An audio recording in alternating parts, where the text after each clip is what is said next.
Margasters. Hello, everybody, and welcome to the second official chapter of Another World tabletop role-playing. We are here tonight with our adventuring party. Egan, Christina, Briggs, Toric, Pixie, and that is, of course, left to right, Jacob, Brendan, Tristan, Lane, and the handsome, as always, chiseled chin and fantastic facial hair, manicured mustache, painted nails, purple-haired Brandon. And tonight, we are going to be continuing on with our adventure from last week. Now, where last we left off, what happened was there was a lot of shopping, wandering around town, being general busybodies for the noble family, the Argentums. The adventurers eventually led themselves into this planned meeting with Justinius Margaster, the sort of trades person for the Margaster family, a nephew, correspondent for the family itself. Now, this led to sort of raised tensions as our good seamstress, Christina, decided to ply a little bit of their trade of mental manipulation vis-a-vis arcane magics. Now, this was very quickly caught on to by Justinius Margaster and his retinue inside of this strange sort of extra-dimensional carriage space that the meeting was being held in. Now, what happened next was the nephew, Justinius Margaster, told Christina, get out of the carriage. There were some tense moments between Pixie, Toric, and Justinius, and this led to Justinius sort of asking something that was a little bit uncouth of Pixie, the kissing of the ring. Now, Pixie didn't take kindly to this, and so, like any rational thinking individual, drew their blade and slashed at Justinius Margaster's hand. Sure did. Now, one second. I'm just going to do this. Boom, and then boom, back.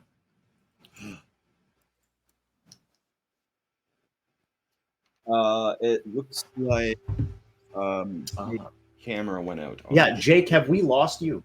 I see Jake now. No, I'm still here. Well, Okay. I see him in our chat. I don't see him in the stream. Yeah, I think we lost Jake Cam on Aaron's side. I'm here. Yeah, no. Okay. I've got Jake Cam. Aaron, you should refresh, I think.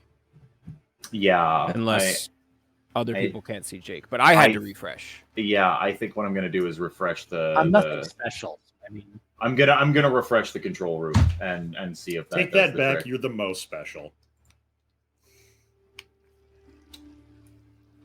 Okay, let's see if this.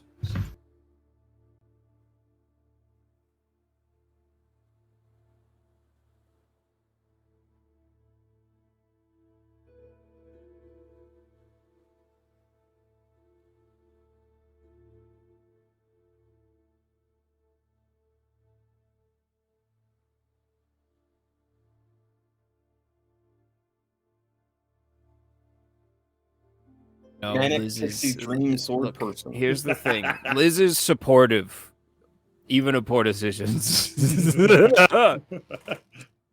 Maybe Supports especially women's so, rights. actually. Women's wrongs. Yeah, exactly. We support women's rights and women's wrongs around here. Oh no. I'm Aaron. really vibing with music. It's Wait. good. It's nice. It's simple. I feel like I don't We want got to beat music anyone up. now. Aaron is taking an awfully long time to come back. So, how about How wait, about the Mets? are we still we're still on the no, he's stream. back. Oh, hey, how's it going, everybody? There he is. Dilemma diverted. Yeah. Oh, no, we can't hear you. Aaron, we can't hear you. We can't hear you. Aaron, Maybe he Aaron, we muted us can't, again. can't hear you. Hit the mute button. I can't hear you. This is going swimmingly. Yeah, this is very well. And on top of that, Jake's video is still not back. Hello. Hey, There there you he Now is. we can hear you. I don't know what's going on, man. Goes Professional. I just work here. We're just gonna do this and see if I can fix Mr. Egan. And if that does not work,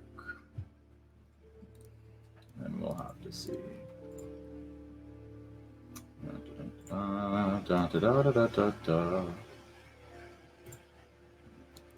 Okay.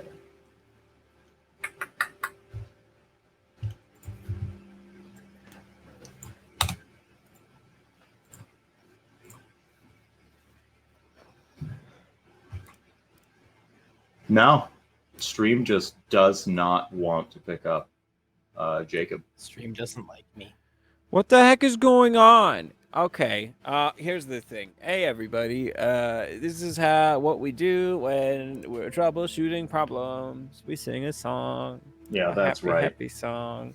Do, do, do, do, do, do, do. I don't know what the fuck's going on, but that's okay. Well, I mean, we're just gonna have to continue on. Sorry. True. Can Yeah. we hear Jake on stream? You only Yeah. get his dulcet tones. You don't get to see the handsome face, guys. Yeah, Sorry that about is that, that folks is at home. exactly it. No, please Uh, don't leave. No, oh. everybody, no. Our Does, subcap, no. does, No, please. Do we still get audio from Jake? Jake, can you say something? Yeah, I can. I've been trying to say something. Can you guys still hear me? Yeah, we can Yes. definitely still hear you. I But are can you hear going you. through Oh, on okay. stream? Wait, Aaron, I can have you no idea. see Jake? I cannot. Oh, because I can. Yeah, I can see him as well. Like on I stream too, eh? No, not on stream. Not on stream, okay. just in our chat. Yeah, I can definitely see him on the chat. Oh. Yeah, that's Alright. not What? that's no problemo. Yeah, That's so weird. super weird. We'll figure it out next time. So, okay, from there, I think we're just gonna hop right back into it. We sit within the enchanted carriage of Justinius Margaster. We are going to swap ourselves right into the carriage. Woo! You gotta Well, the rest of you, anyways. change it up for us as well. Yeah. And Or don't. One sec. We can do this. Bam. Ah, beautiful. Oh. It's a very small area. I've made a mistake. It is a carriage.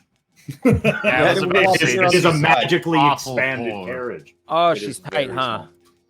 Pretty tight. Now, from left to right, looking at who is who here. Briggs, Toric, Pixie, and sorry, this is Toric on the right, and this right here is our Egan. Now, you guys should have control. We do not. No. I have control of me. I can move me. Look at me. I have no control of it. No control. Okay. Yep. It's okay. We'll do this. It's Represents fight night, baby. Egan.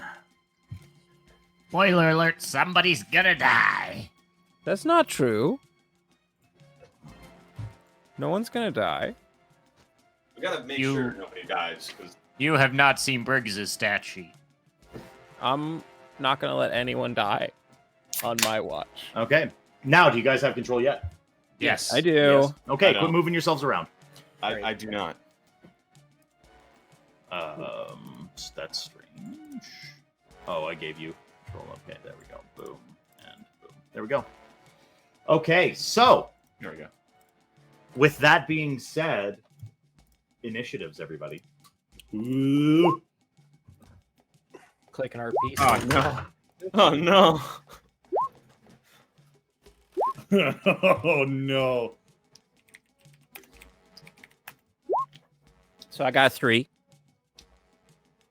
Big rolls. Big I got a rolls. 3. I feel like everybody else has a character sheet and I don't, and I feel bad.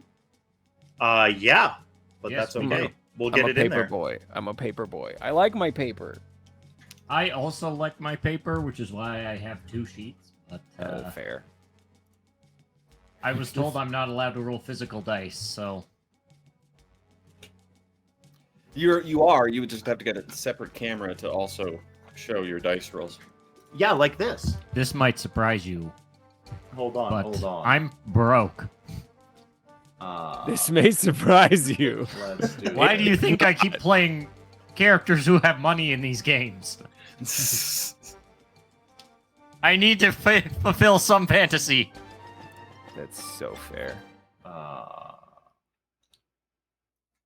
They call it fantasy for a reason. Am I right? Zinger.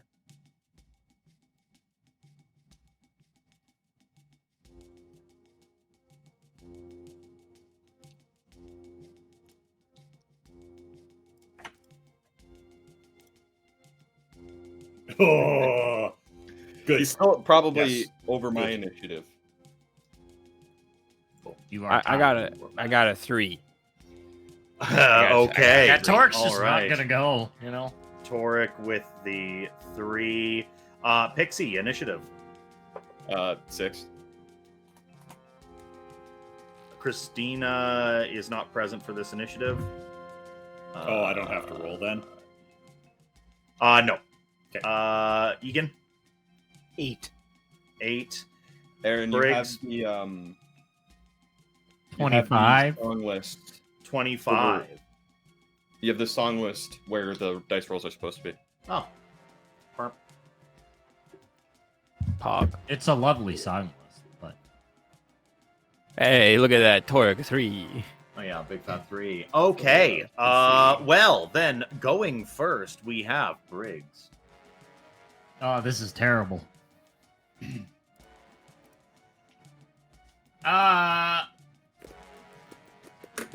Okay. How far apart are we actually? We don't have like a grid. It looks like we're like 5 feet apart. I mean, Right this around is like there, yeah. 6. So we're just counting it as 5? That sucks. Whatever. We're drawing the cutlass. We're drawing the pistol. We're gonna take a big ol' swipe at the closest guard that is sitting this dude. Alrighty. We're gonna take a big ol' swing at him because I have nothing better to do. Alright, so we're gonna get you right tight close. And yeah, go ahead and give me that attack. 14. So, with a grand sweep of your cutlass, your blade slashes into the midsection of the guard and roll damage, please. Ah! 12 damage. Oh my yeah, god. you catch the guard in the midsection, and his breath is driven out of him as he staggers backwards from the force of the blow and catches his hand, his free hand, to his side as blood starts to pour down. And then after Briggs, it is that guard's turn. Now he will pull back his truncheon, still holding his side, and go to smack you. And he rolls a 21. That is a ow. That is a big hit, man. Okay. And he smokes you for 4 damage. Ow. Rude. Holy shit, the name Okay. Porthos was brought up. But yeah. Yeah. All right. Then after that, it is alrighty. So Justinius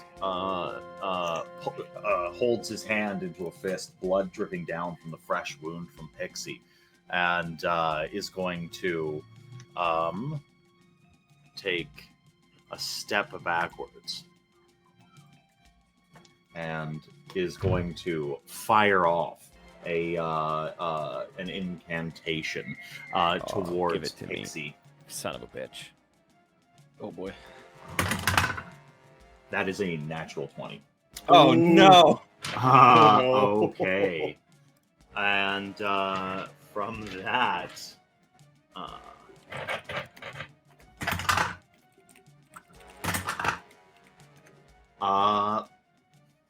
Pixie takes so a blast of blackish purple energy fires out of Justinius's hand and slams into your chest. You take 13 points of damage. Oh Jesus. Ouchie. Okay. Big ouchie. Big ouchies. Then after it is Egan. I would like to point at the other two guards who haven't acted yet and intimidate them not to join the fray. By All right. just pointing at them and shaking my head and going, "You don't want to do this." Go ahead and give me an That was a intimidation check. shitty roll. Okay. Oh my god. You see their faces kind of quail a little bit at the intimidation, but you coming from a background of also being like a protector of wards and like a person in the community that would, you know, be charged with doing protection work for others. You just kind of understand they've got this sense of duty. They grit their teeth, they clench their hand onto their truncheons, and they just sort of stand ground. Okay, then I'll just step in front of Pixie. Okay. Then yeah, we're gonna go ahead to. So it is the actually it is this guard's turn here, and he's going to move in and is going to strike at Egan. With a resounding miss. Then after the guard, it is back at this one here. This guard here is going to step in front of Justinius and is also going to strike at Egan. That is another miss. Just two wild strikes. It seems possibly that there was a little bit of hesitation in the strikes. And then that is Pixie.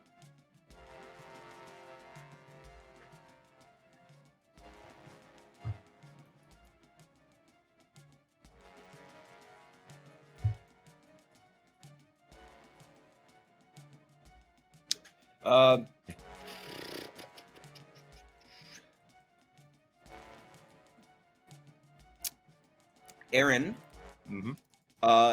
is it a full action to use my charm? You know the one I'm talking about? No, it is not. That is a simple action. Okay. I am going to squeeze my charm Yeah. and roll. Yeah, give me the roll. Alright. Yeah. Big numbers. And I am going to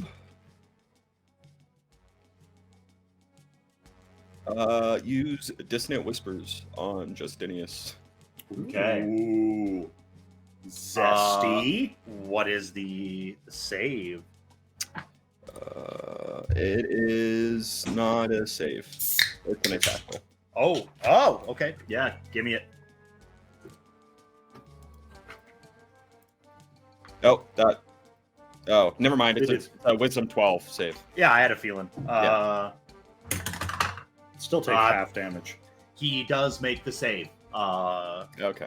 And then go ahead and yeah.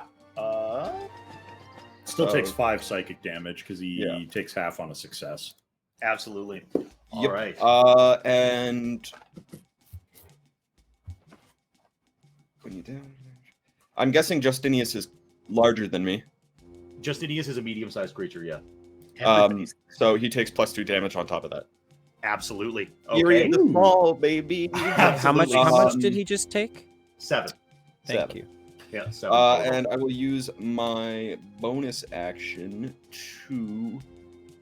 There's no way I'm going to be able to hide anywhere in here, right? Absolutely not. Yeah. I mean, like, go ahead and try if you want to like scramble underneath the table or like any of the benches that are nearby, or up try my to skirt. like hide Command? underneath Torix. No, I'm gonna use my dash to. You should just command Over. Torque to shove them over. Okay. Just like bowling balls. All right. Bowling pins, So, after Pixie, we've got Toric. I cast sleep on the ground. Oh, all right. All Oh. right. Now, how much? 5d8, I think. Yeah. 29 HP worth of units fall asleep, starting with the lowest HP in the area. All right. It's a what's the DC save? 13, DC 13? 13 wisdom. Sleep has no save in 5e, guys. Oh, does it not? I'm I don't sorry. think so. I think Yeah, it just sure doesn't. Sure doesn't. So everybody just goes to sleep. not Yeah, Oh. no save. Mhm. a certain number of people. He gets 29 hit points of sleep. Yep. Okay. So If they're Um, undead or immune to charm, then they can't be put to sleep. But that's the only Okay. offense. Ah. Well, we're just gonna do that, and that is all the sleep that you end up getting off. But that is absolutely the guard to the left of the screen.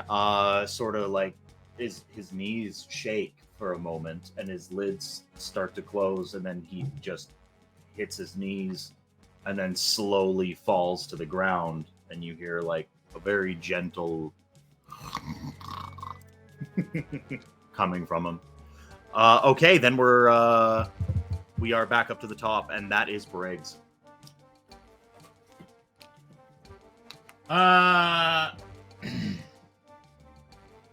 Oh, actually, sorry. I would like to move. Oh, absolutely, yeah. I'm going to move here and then here. Okay. wouldn't the guard there get? I never left his. I never left never his. left He his- never his- left the zone of threat. The threat zone. okay. Okay, yeah. Then Briggs, go ahead. Well, Gregory.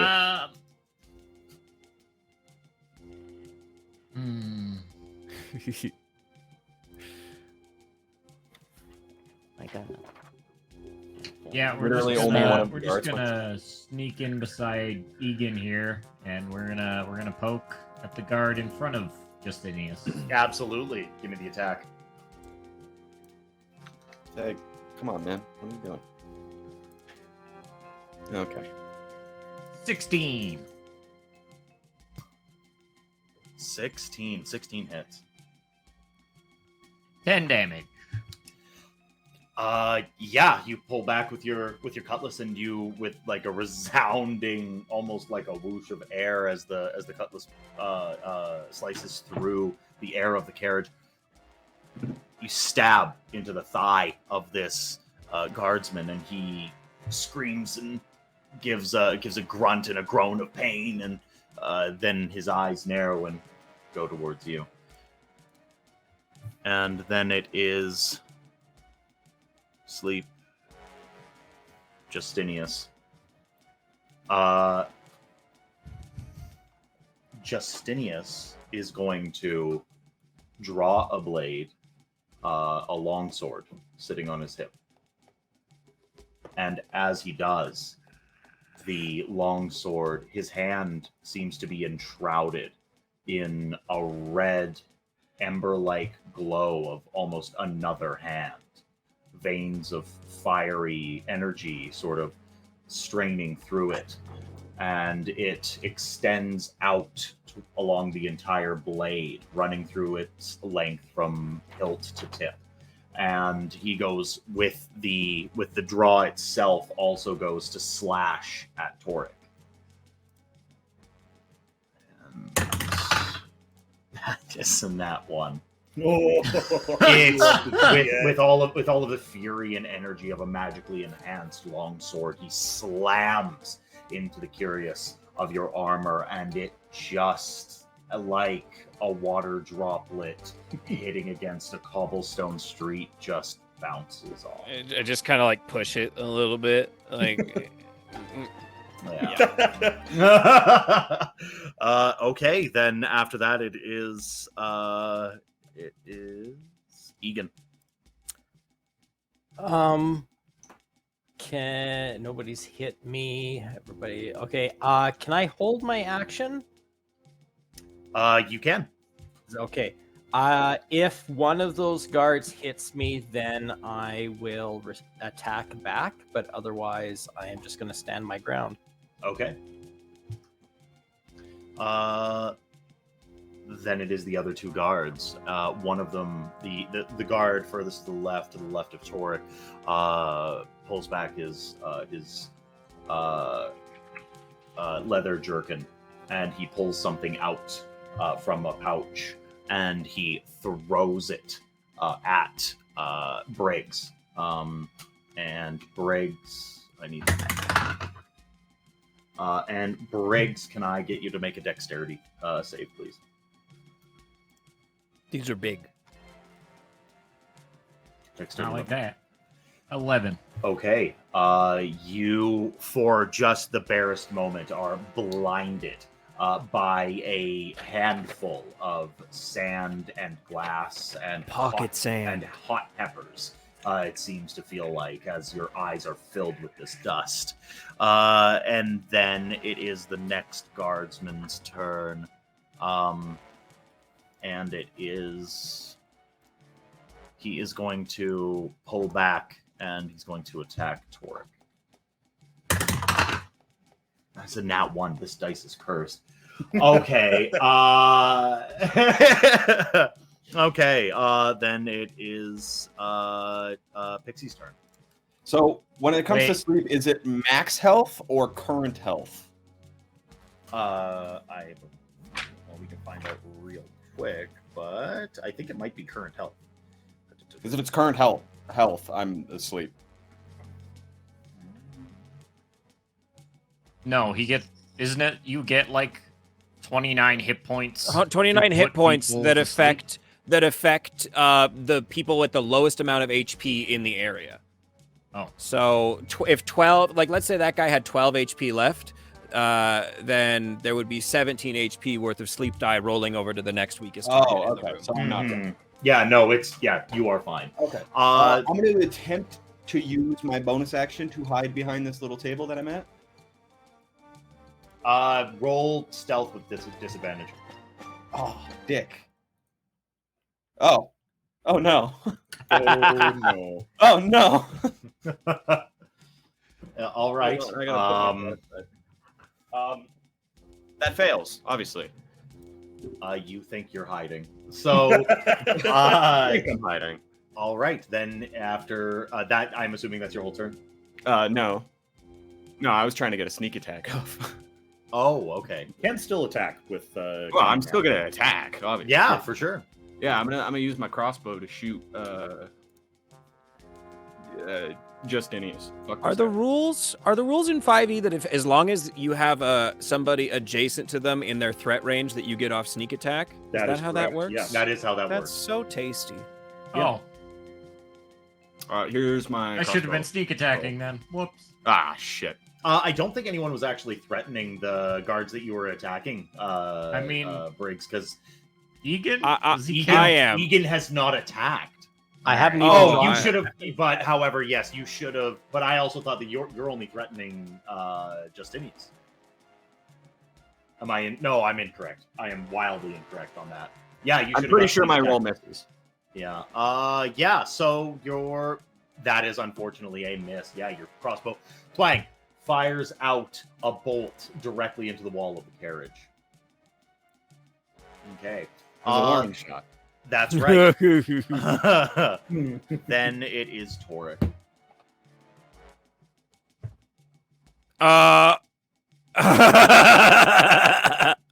I'm gonna hit Justinius. I'm gonna try to make sure it's not lethal.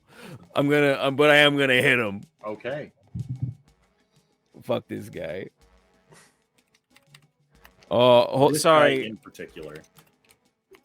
So that's a 14 to hit. A 14 does hit. 14. Oh, sweet! I'm gonna use my fucking smite on this bitch. Yeah, there it is. Yeah. Okay. All right. Okay. Roll damage. He's so excited to smite. Who doesn't get excited to smite? Oh my god! I'm so unhappy. Fantastic. Incredible. You were trying to not be lethal. Yeah, You you're did right. it. I just Successfully non-lethal. right on like the forearm, you know, That's just not like even that's not even a smite. That's like a rolled up newspaper on the forehead. That's a boop. That's a boop is what that is. and I'm gonna Yeah. point at him. I'm gonna point at him with my shield arm, and I'm gonna go, all right, that's enough. So you smoke him with this big hammer, and it clocks him across like the clavicle, shoulder area. And whether it's your own predilection for doing less harm than you need to, or perhaps Justinius is a bit more hardy than he appears, he takes it and doesn't seem to be too terribly worried about it. Then we're going to go ahead. I pull my punches, baby. Yeah, that's right. We're going to get right back to the top of initiative with Briggs. So I don't know why, but Middle. that should have been a 13, not an 11. I don't think it changes anything with the dexterity For your roll dex save. last Yeah. term. Yeah. Yeah, you rolled a I don't know why dex check, not a dex save. By It should have been a 13, not an 11. Yeah. Then I don't know you if that are not changes blind. it. Yeah, that absolutely changes it. I don't know how to roll deck. I thought that was how you roll deck saves. Just because I'm not an initiative doesn't mean I'm not paying attention. Yeah, that's Hell yeah, right. baby. Thank you for saving the day. You're welcome. Whatever, I'll rub my eyes a little bit.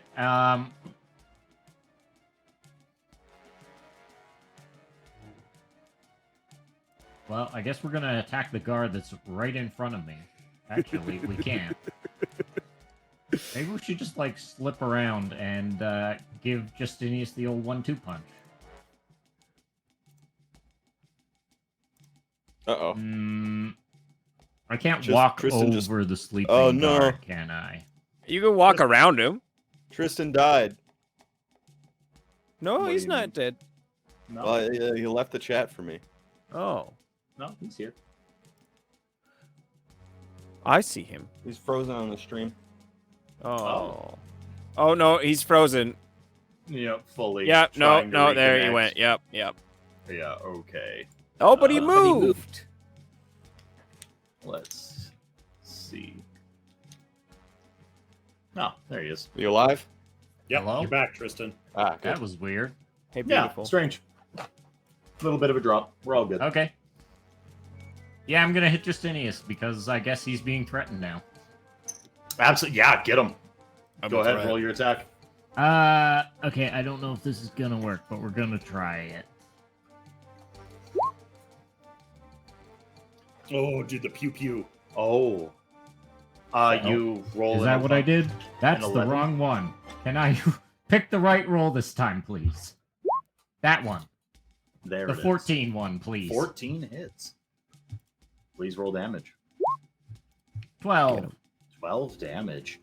Okay. You slide your dagger. Just. Well, I guess not your dagger. Sorry, your cutlass. You slide your cutlass across the back of Justinius and just slice a whole bunch of meat. And his back arches out, and he cries out in pain. And then we're going to go ahead.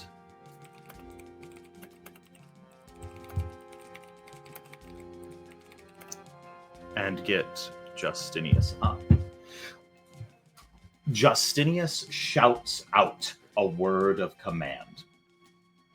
Oh dear.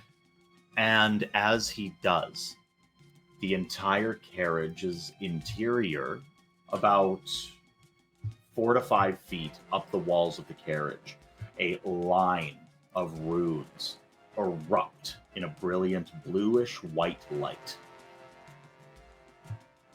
And as they do, I'm going to...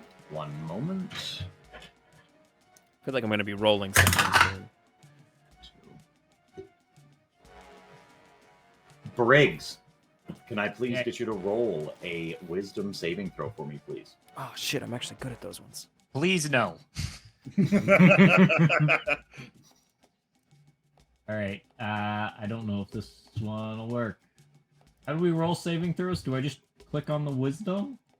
No, click on this under saving throws. Right directly underneath proficiency bonus. Oh, that's the one we click. Yeah. Ah. That's the one. Nope. Oh, no. God. Oh, no. Oh boy. Somebody's gonna die. And it's me. That's Good night, everybody. It was great to see ya. it's been great to see everybody, unfortunately. See you next week. I'll make a new kit. Yo, if this does some mind control shit, I'm gonna bop the fuck out of Briggs. Just swat him with newspaper, too. I'm gonna bop everybody, baby. Briggs is considered stunned for the round. Ooh. Ah, that's fine. Ooh. And then Justinius is going to once again pull back his longsword, and he is going to strike at Briggs. What a dick. That Yeah, is that's fine. that is a natural 20. Oh, Yeah, no. baby. Oh, no. Out of curiosity, Aaron, how are you handling crits? How am I handling crits? Yeah. Standard criticals. Double the dice. Yeah, you double the dice. Okay. Yeah. Well, some people double the damage, some people double the dice. Oh yeah, you roll your damage and then you just flat double it. No, we double dice. Yeah, Okay. absolutely. The way you're Okay. supposed to. However, Briggs is going to take a big fat 18 damage. Oh, I'm still fine. Then after that, it is one. It is Egan's turn. Well, the fight seems to be turning in a bad direction, so all emotion just drains from their face as they unleash their or draw their axe and instantly teleport right here. Yeah, baby. Okay. And Yeah. will do my rage swing on Justinian. Yeah, let's go. Give me an attack roll. Is that? Oh, do I have advantage because of Briggs, or is he stunned and that doesn't count? Briggs is stunned. However, you should have. Yeah. I believe you have advantage because of Torek. You do. Oh, okay. Then, Bop, bop. Reckless attack. Do it. Oh, Well, that'll do it. no! What happened to non-lethal guys? Oh, no. What I happened to do think I non-lethal? waited to fight until it was serious. Until it That's a net. mattered. Okay. With a resounding crack, you slam your axe into Justinius's chest, slamming him into the back wall of the carriage. You hear splintering wood. You hear all of the air leave Justinius, and he slumps to the ground. Ah! Uh-oh. You might have time to heal up. Who knows? After Egan's turn, the guards turn onto Torek. Okay. Both. And yeah, we're gonna get a couple of strikes in. Try that is me. That is a miss. Try me. That is a hit. They strike for 6 damage.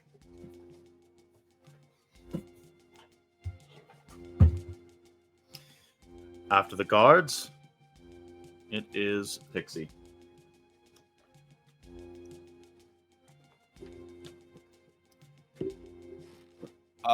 Pixie disappears and reappears here. Okay. And she's going to take her short sword and stab this guy in the back.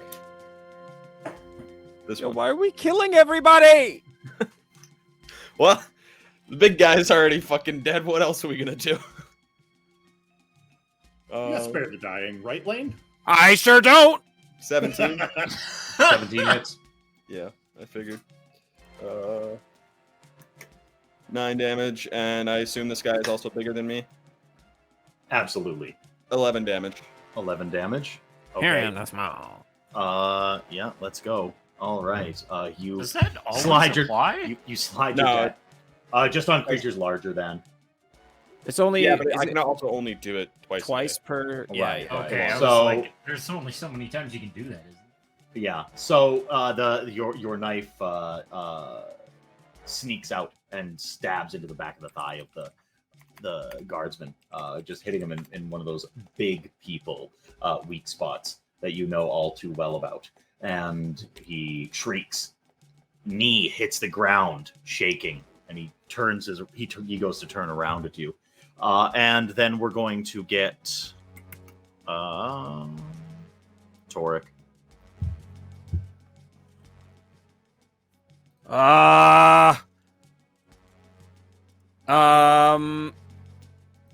I'm gonna use lay on hands on Justinius. Is that what his name is? That is his name, yeah. I'm gonna lay on hands him for 1 point. Okay. Okay. I'll go ahead and do this. Just if it makes you feel better. Is he not dead? You'll find out. It's a little early to start doing, Yeah. physical assessment. Yeah. Actually, can I take my action to try a medicine check? Your action was lay on hands. Oh, yeah, you're right. Yeah. Well, if it didn't Uh, work, then he was dead anyway. Right. So then after Toric, we go right back up to the top, and it's Briggs. Am I not He's stunned. You were stunned for a single round. Oh, that's it? Yeah. Alright. Well, I guess, Did he whatever. lose a turn yet? I don't think he did. Oh no, he is not. I'm sorry. Yeah, Yeah. that was a full round. You are still stunned. At the end of this turn, your senses come back to you. Your vision no longer clouded, and the runes in the corners of the room not so bright. I'm just gonna do a piratey roar. Alrighty. Then after Briggs, going back down the initiative, we're going to look, and it's Egan. I saw Toric do the lay on hands You did. with no motion at all. I finish off the guy at my feet. Oh no! Okay. Well, yeah. All right. So you slam your axe into the back of Justinius again. Yeah, And and then I'll teleport here to cut off the guard's retreat. Okay.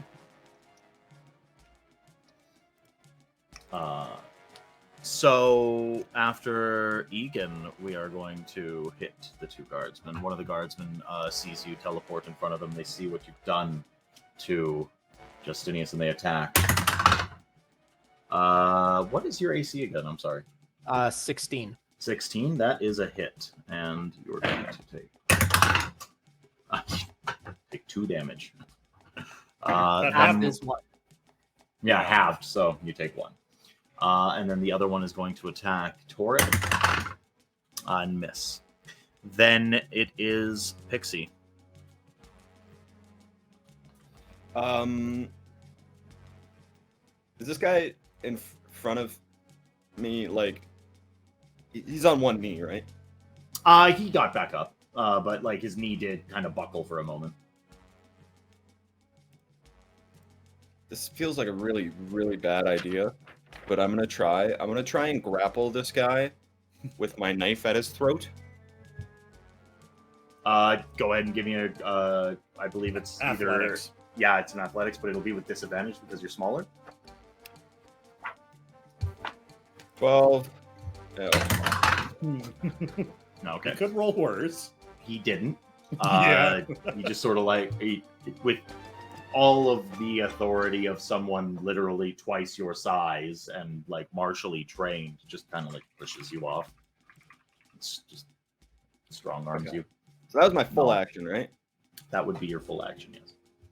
I'm gonna use my bonus action to disengage Okay. and move away. Yeah.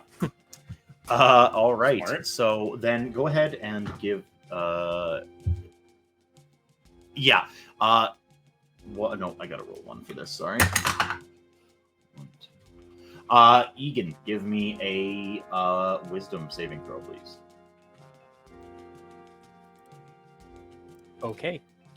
Okay. Incredible. The runes in the room flare up once again, and your vision blurs for a moment. Your brain is full of fog, and then this cold, calculating anger sort of flushes everything out like rain over a dirty street. And that's it. Then it is Torek. I am going to compel duel Egan. Oh. So DC 13 wisdom save. Okay. You what have is that? disadvantage on attack rolls against any creature but me for the next minute. Okay. Oh. All right. And I'm going to look at you and I'm going to go, what the fuck? And those are my opponents for that spell. Yeah. Hey, bro, what the fuck? What the fuck? All right. So back up to the top. It is Briggs. How are these two guards looking? Not well. All right. Bleeding from multiple wounds. All right. Well, I guess I would like to attack the one that is currently surrounded. Jesus Christ. I would like to ideally not murder him if I can. Okay. Is that still just a cutlass sneak attack? I That think I can is- just announce that I'm doing it non-lethally. I think. Yeah, that's a 5e feature. Yep. I would like to non-lethally subdue the guy in the middle with a cutlass and a sneak attack, which doesn't sound right. Just cut his leg. Nah, I'm not gonna Unfortunately, do that. Does not hit. nah, we're not gonna do that. All right. What else? Do you do anything else with your turn? No, we got nothing else to do. The guy in the middle's got bigger problems than me. Alrighty. After Egan, the two guards are going to. They're both going to attack Torek. You skipped me. It went from Briggs. Oh, I'm to- sorry. Yes, I totally did. Yeah, Egan, it is your turn. Okay, well, I will attack recklessly, so I'm at not disadvantage. I'm at normal. Or actually, would I have it? No. Would that give me advantage? No, again? if you ever have advantage and disadvantage, they It just cancels cancel out. forever. Yeah, Yeah. and it just Sure goes do. flat. It's just flat normal. rolls. So would attacking reckless? Am I starting at normal because I would normally have advantage, or do I have to attack recklessly to have normal? You'll have to attack recklessly to have normal. Okay, yeah, I'll attack recklessly then. I'll do the guy beside me, not the guy surrounded. Okay. Give me the roll. Oh, God. That very much hits. Okay. good lord. And so it was this one, right? Yeah, that guy. Okay. Ah! With That man has a family. with just a resounding crash, he crumples Had. to the ground. Oh. Boom.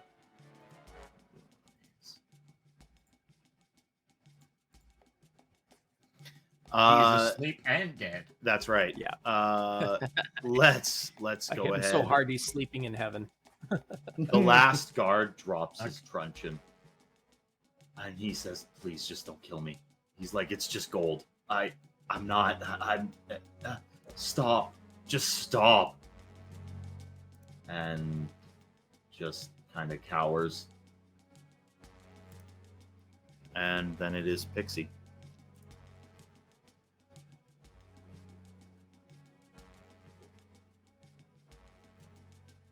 Well, I'm not gonna kill an unarmed guy.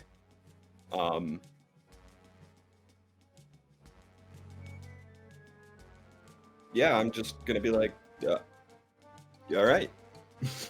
Like, I'm not gonna do anything. I'm not attacking. Okay. I guess I will walk over here. Toric.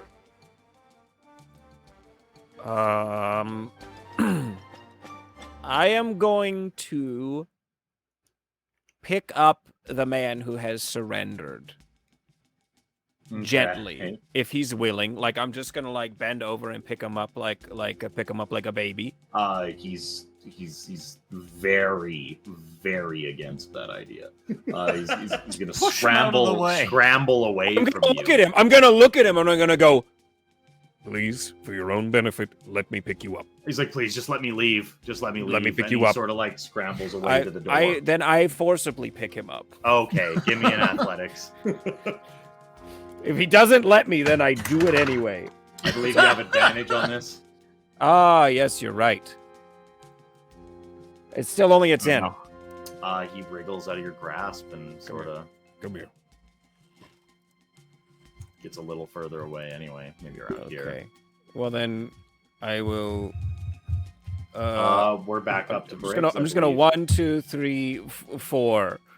Yeah, I'm gonna walk over here. Okay. Go ahead, Briggs. What are you doing?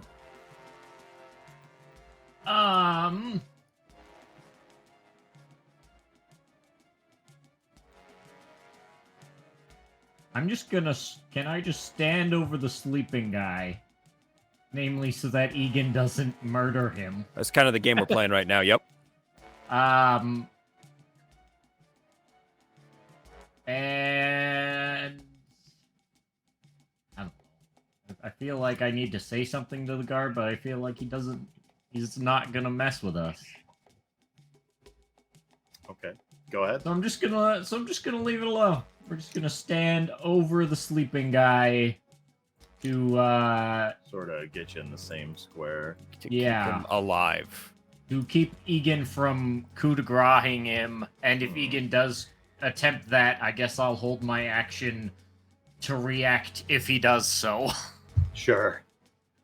Okay. Then I think after all that, then it's Egan.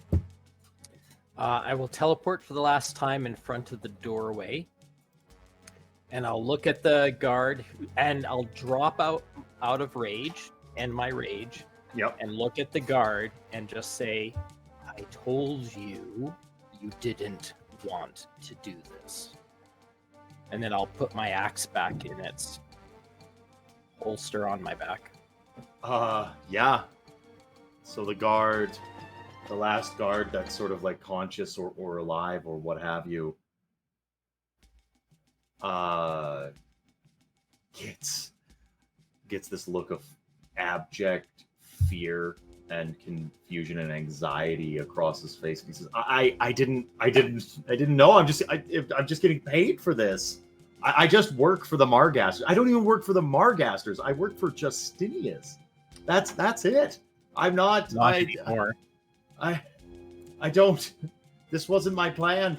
I didn't want anyone to really get hurt. I'm just getting paid for this. Just let me leave.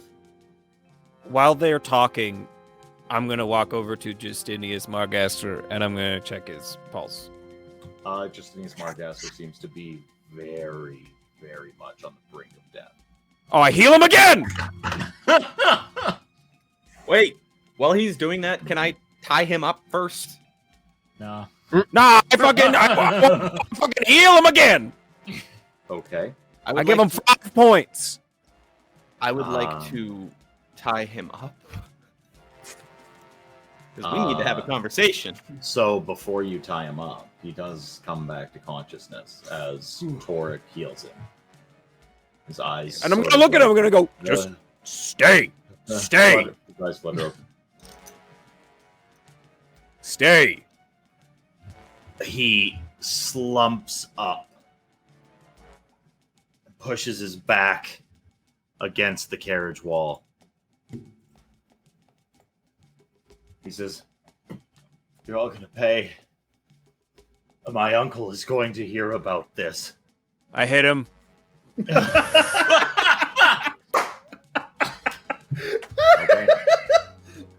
Okay. Natural 20. Oh, Not to kill, not hit him non-lethally. He's wildly unconscious.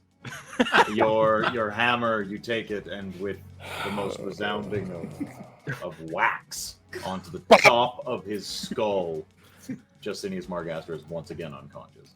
I'm going to tie him up now.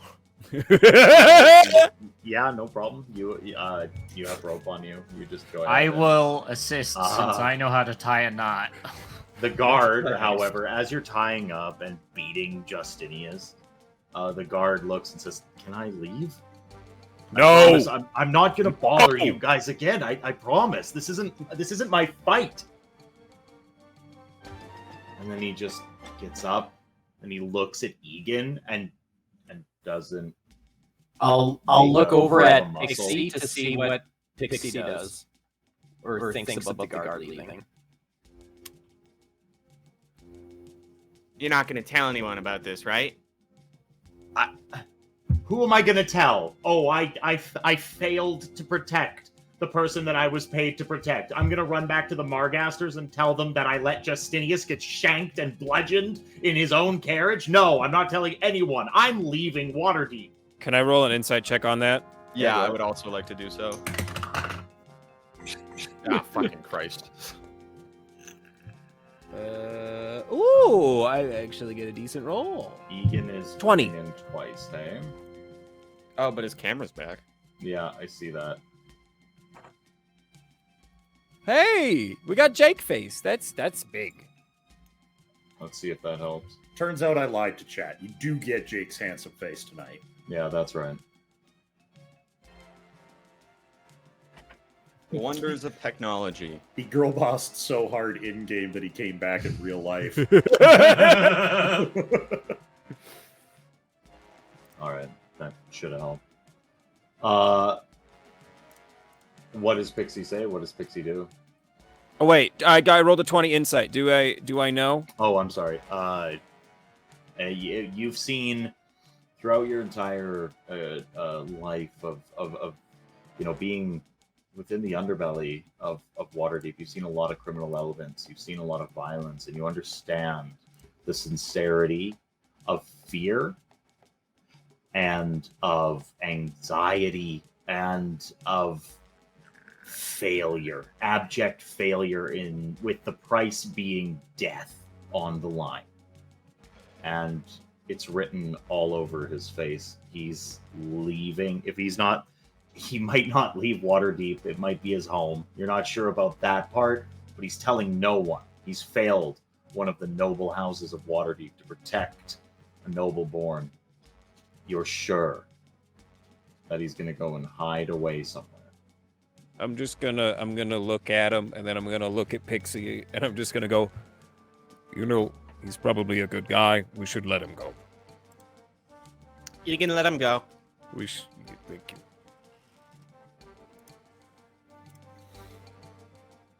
I'll step aside so he can leave. So, Christina, you see blowing out the doors of the carriage a guardsman falling onto the ground, bleeding. Do I see Egan directly inside? Just ever so gently to the interior. Yeah, you see Egan standing there, blood dripping from their axe. I look at the one that's still out here with me, the one that I rolled Uh-huh. out the They first sort time. of their head whips around their shoulder and sees and says, "What's going on?" And I look at him and I'm just like, I warned you. he said, there's and then that guard takes off running. The one near me? Yeah. Kill him. That is very Has it been a uncharacteristic minute of yet with Detect Thoughts? It has definitely been a minute. Okay. Hold on. Let's see what I have up my sleeve. What kind of tricks do I got? The way this party's going, Christina pulls out a gun. What tricks do I have up my What sleeve? tricks do I have? Oh, I I got the heater. I know. I've got the I know I toaster have for your I have ass. a whole bunch of spells, but really casting gun seems like the Yeah. appropriate decision here. Come gun in on. doubt, gun in doubt. Yeah. No. Uh-huh. Briggs will throw his gun out the window to Christina. Yeah. What do I want to do here? I want to. Ooh, can I do that with this? Freeze his mind. That's what I'm thinking. We Yeah, should yeah, probably figure out if this guy's about to go rat or not. I'm assuming he is. Yeah. I'm not there. I'm not This there. guy strikes me as a pussy. You know That what? strikes me Is as a he within? Oh, where is the? He gets about one movement round before you kind of That's not what I get want. what you want. I just want the spell description. That's all I want. What spell you after? Detect thoughts. Oh, it's 30 feet. Is he? So He's just further- 30 feet. Just. Okay. Well, you're gonna Yeah. use detect thoughts on this motherfucker as he's running from a crime scene? I'm not gonna. Well, I want to know if he's. I want to know if he's a rat or if he's going to keep his fucking mouth shut. That's all I want to know. I will cast detect thoughts on him, Okay. and he gets a wisdom saving throw.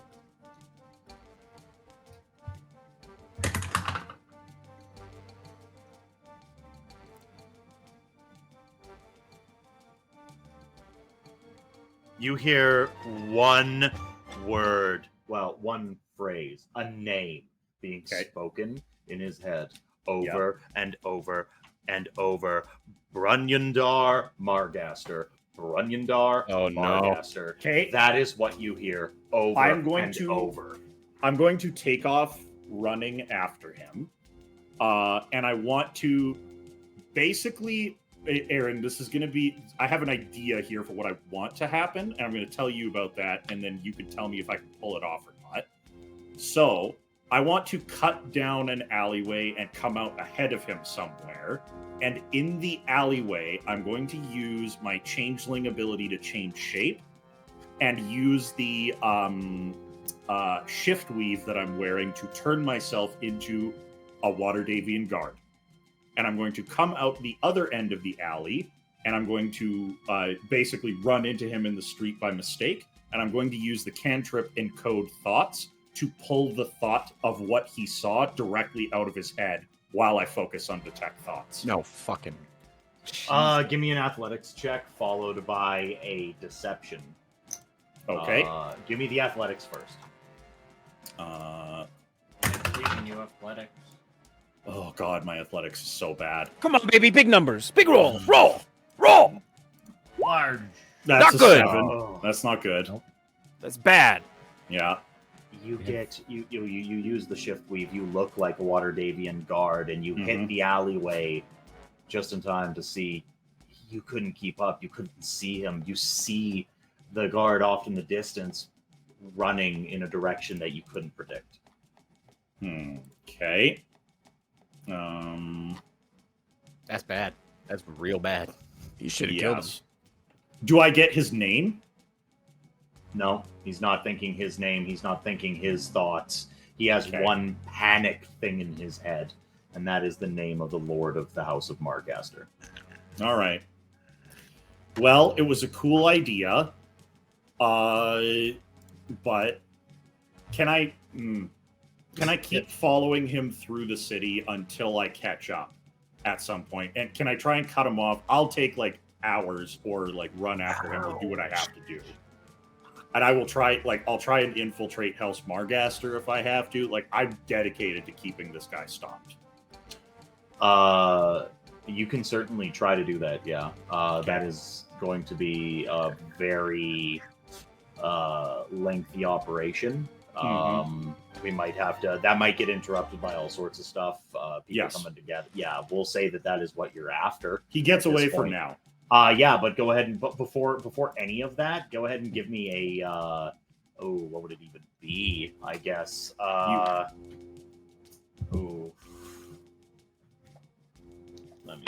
me see. Like a tracking check. We're gonna get an investigation to start, just to even start this off. So if I'm no longer focusing on detect thoughts because he's out of range, I'll drop that and do enhance ability intelligence. Okay. Just to give myself advantage on the Yeah, check. get that advantage, absolutely. That could have been better, but all right. Okay.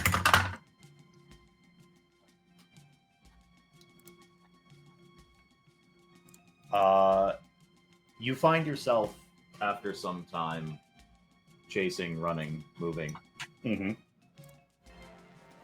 It seems as if he's disappeared entirely. Okay. You could do a little bit of sleuthing and try to find House Margaster itself.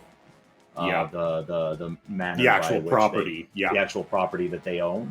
But other than that, it seems like this single individual has kind of bled into the gigantic populace of cosmopolitan cityscape that is Waterdeep.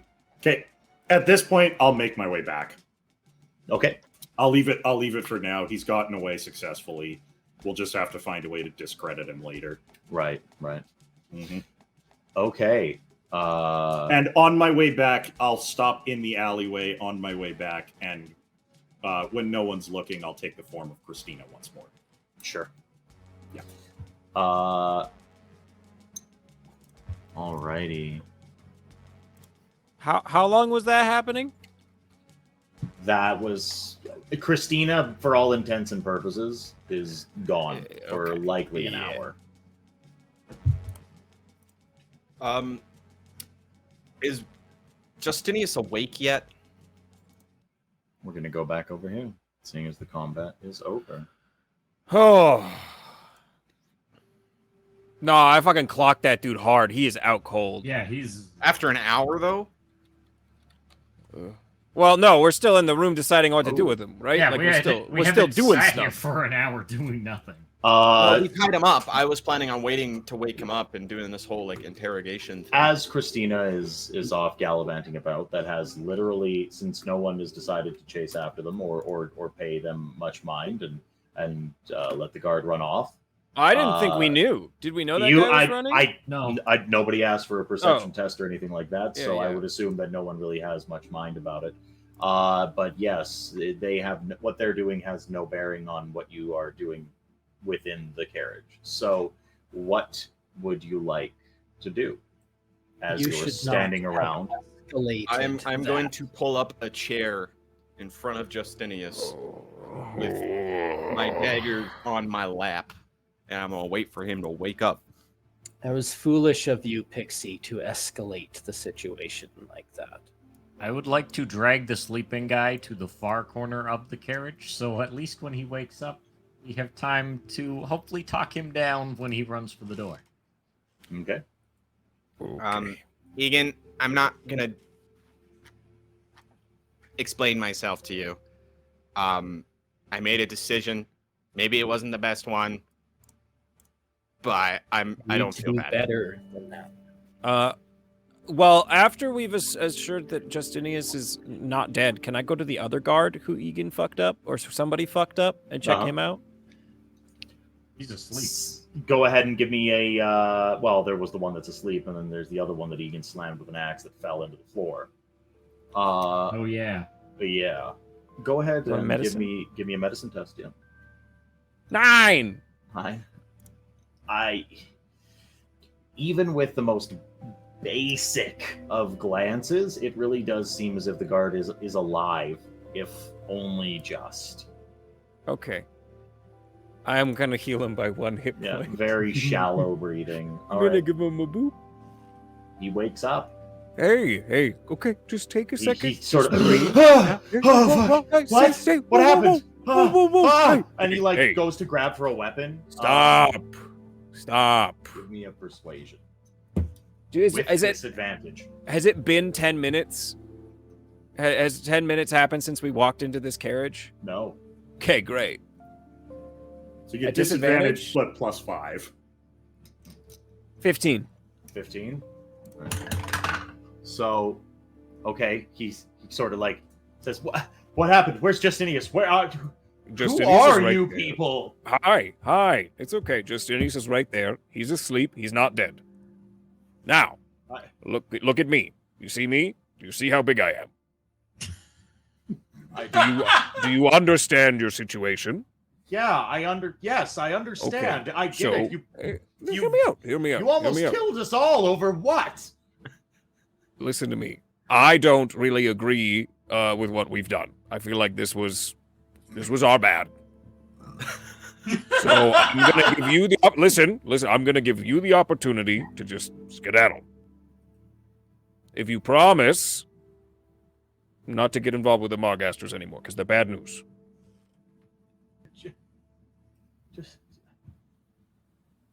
Justinius is my friend. That guy's your friend? You're friends with that? You need better friends, young man. We went to school together. Was he this rude in school too? Your people tried to pry into our minds. I'm Was sorry that he was a little haughty with you, and that he had we bit made of a an genuine attitude. apology, and he had to be a dick about it. Now look, I'm not saying my companions are any better, but can you really say that he took the higher road there? Did he? There's a very, very distinct difference between murder and I didn't a murder anyone. social faux pas. No one murdered anyone. Justinius isn't perfect, and neither are any of us. But, and then like his eyes dart to Egan. He's like, that thing just about killed 2 of us over what? Because your noble girl wanted to get one up on Justinius by taking a finger? I gave you ample opportunity not to engage. You said I wouldn't if I were you, and then put a wedge into the flesh of my childhood friend. You know? Yeah. It sounded like he did give you adequate warning. So To be fair, there was no intention of murder. We have successfully kept all of you alive. When we should really maybe need not to. take that as like a talking point. We should not have done that. Look, all I'm saying is that everybody here made some poor decisions, and I am just concerned for your safety. His gaze kind of hardens for a second. You shouldn't be concerned for my safety, and you shouldn't be concerned for Justinius's safety, because when the Lord Magus hears about this, there's going to be a lot more to pay. You have made the mistake. You are the daughter of a petty lord in Waterdeep, and drawing blood is a crime that I don't think you're ready to pay for. You can slay me, and you can put us down, and you can browbeat us, but what you don't understand is that you, he like broadly gestures to all of you, have severely underestimated the cost of blood. I do not underestimate the price of blood. Are you kidding me? Do you understand how hard I tried to keep all of you alive? Maybe having one voice of reason does not excuse the company that voice keeps. You make a very valid point. I actually tend to agree with you. I'm incredibly disappointed in the people who stand around me right now. More so than you. Frankly, keep your disappointment and your honey words to yourself. Allow All me right, and okay. Justinius to leave. Not yet. No, we should handle this diplomatically. You are doing yourself no favors. The longer that you keep us here, the more questions will pile up. This meeting was to be short and sweet, an exchange of goods, and it led to blood, hardship, pain, and a deep, deep sense of regret. I hope you regret your choices, bud, because you know what? We have a job to do and we're doing it. Well... Okay. Let's just grab what we need, and then you can take Justinius and we'll go. Sound good? Everybody okay with that? No. I Why? don't think I don't think you speak for your group here. No, I'm I trying. totally agree with that. That is, It's a shared agree. sentiment. Right. I fully agree with Torek. So from Fuck his is position, Christina when you need from her? his God damn it. position on the floor, the guard sort of gets up slowly. Wake up, Justinius, and let us leave. Oh no, you're gonna be carrying his ass out of here. Because that shit's gonna be funny. Why are they leaving? This is their carriage. Yeah, no, we're gonna take the stuff that we're owed, and they're gonna walk home, and everybody's gonna be happy. I feel like this really panned out well. Nobody's dead. The guard looks to Egan because this is a crime scene now. Okay, calm down, calm down. Do you know how many people get the shit kicked out of them in Waterdeep every day? You really don't get it, do you? The fact that you're alive is a miracle, so shut the hell up. Ah, I see. Just a faux pas, eh? What do you mean? I'm Big literally Big trying Man to... wants to act like a pacifist, and then, then the hammer comes out and he starts yelling. Right. And maybe The hammer is away! Look, this guy is clearly too brainwashed to listen to any of our words of reason. You think there's a... So Do you think we're it's- not going to get anywhere, Can is we what just I'm take- saying to We you. just take what we're Okay, owed we're and just go. going to take what we're owed. We're going to leave. Do you think it's like a coincidence that the Margasters have a terrible reputation in this city? We... I don't think fighting with this very kind-hearted young man is going to do us any good. Torek, for 5 Briggs is- seconds. Briggs is just going to check out of this conversation and look for the goods that are mentioned in... Give me an our trade investigation. agreements. Real quick. Sure. This isn't gonna go well. I find a whole load of nothing. All right. Well, you're searching for the time. I'm being. searching. I'm not finding anything. All right. Just let us leave. Where are the goods? Where are the goods? Yeah. He just pulls back one of the blankets. There's a little door in the bottom of the carriage. Just in there. All right, great. I open the door. In a million years, never would have found that. There's a lockbox. All right. It's about the Do you have size of a small chest. You have the key. Oh, it's not locked. It is a right. lockbox. I open the lid. Inside, it seems to be all of the goods that were asked for. The smoke powder, the firework cartridges, the gold, and it's all present. All right, great. I walk over to Justinius, and unless anybody stops me, I'm gonna put 1 point of lay on hands on him. I'm also gonna, like, as I'm like leaving the carriage, because I'm a little girl. I'm not expecting to carry much. I'm gonna flick a copper copper piece at this guard and be like, "You're probably gonna be out of a job soon," and then leave the carriage. Copper piece hits him in the chest, falls to the ground. Right. As Torek goes and uses lay on hands on Justinius awakes. He goes, again? I'm just told, we've got the stuff. I'm going to show him the chest. Thank you very much. I His appreciate hand doing like business with reaches you. up and glows. He's like, get out! Okay. Get out! All right. He's actually tied up still. Oh, right. Yeah. Yeah. Um, Okay. I'm Yeah, gonna so- go. I just wanted to let you know that I hope you have a good rest of your day, and I'm sorry that this got kind of confusing for everyone. Okay. Take care. And I'm gonna walk out. Just I'll follow embers.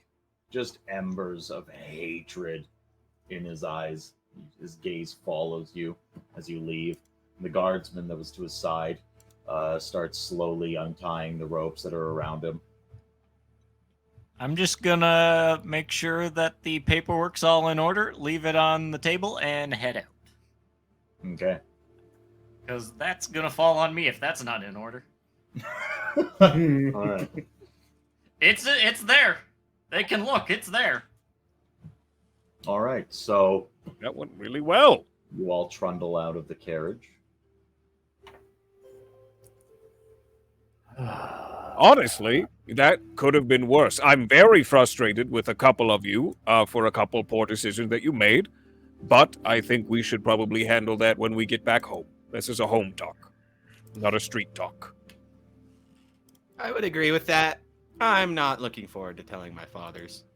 Yeah, that's gonna really suck for both of us. It's a good thing I bought that wine then. Oh yeah. Oh, I'm sure that'll make it all better. They have a soft spot for me. It'll be okay. Uh-huh. Oh yeah, the pastries are still on like with the horse, right? I'm sorry. The yeah, pastries. yeah, absolutely, yes. Yeah, okay. for sure. I was about to say, you could not have forgotten Just- about the pastries. 4 No, attempted it's just that's a murders, little. I'm that's, followed by okay. the pastries. Well, I just wanted to it's- make the sure. Pastries are good. I don't know. Did you guys bring the pastries into the meeting? I just wanted to make sure. I should have. I fucking should have, and maybe things would have went a little better. Maybe. Hey, would you like some but pastries, no, I think- Justinius? I was just gonna You're say, almost dead, I'm but- gonna counterbalance the pastries with the chest of money. Torek Right. could really use a blueberry scone right now. Okay. So no, you guys, the pastries are fine. The steak and kidney pie, totally Oh, fine. thank God. Matilda the horse, just outside, looking as majestic and gigantic as ever. You're a It's- good girl. Yeah, it gives a little. Is, You know, is Jeff roll all right? yeah, absolutely. It's same thing. Just well behaved mounts in all manner of the word. I give Matilda a So- good scritch, and then I look at her and I go, I just wish the pixie could be as well behaved as you are. Does Pixie hear this? I don't think Torek was being quiet. Nope! I don't think Tor can be quiet. It's not in his nature. Nah. All right, I heard that. That's okay. Is it? All right, so where exactly would you guys like to go at this point? Home. Home. That's Home. about all we got. Okay. Yeah. Oh, also, on the way home, has anyone seen Christina? Where the fuck did she She- go? She didn't join us in the carriage, so I guess she's Well, a she landlord. did, and she kind of caused the whole thing. Yeah, But- maybe she got Huh. bored and just like left. That does seem like something she would do. I mean, it's been like what, 15 minutes? She'll catch up when she comes back, and there's no one there. She'll figure it out. Yeah, we're gonna Oh, we're gonna go home. go home. All right, so you guys head off. By all accounts, the ride home is incredibly leisurely compared to what you just went through. You pass by. It's getting to be probably around like mid-afternoon at this point, and the sun's still high in the sky. As you trundle down the streets, you guys pass, going from the Temple of the Seldarine through the market, the Grand Market, up the Grand Roadway that leads from south to North Waterdeep and the field ward beyond, and eventually you reach once again the Argentum Manor. All right. Oh boy. True. So as you're as you get in, Christina.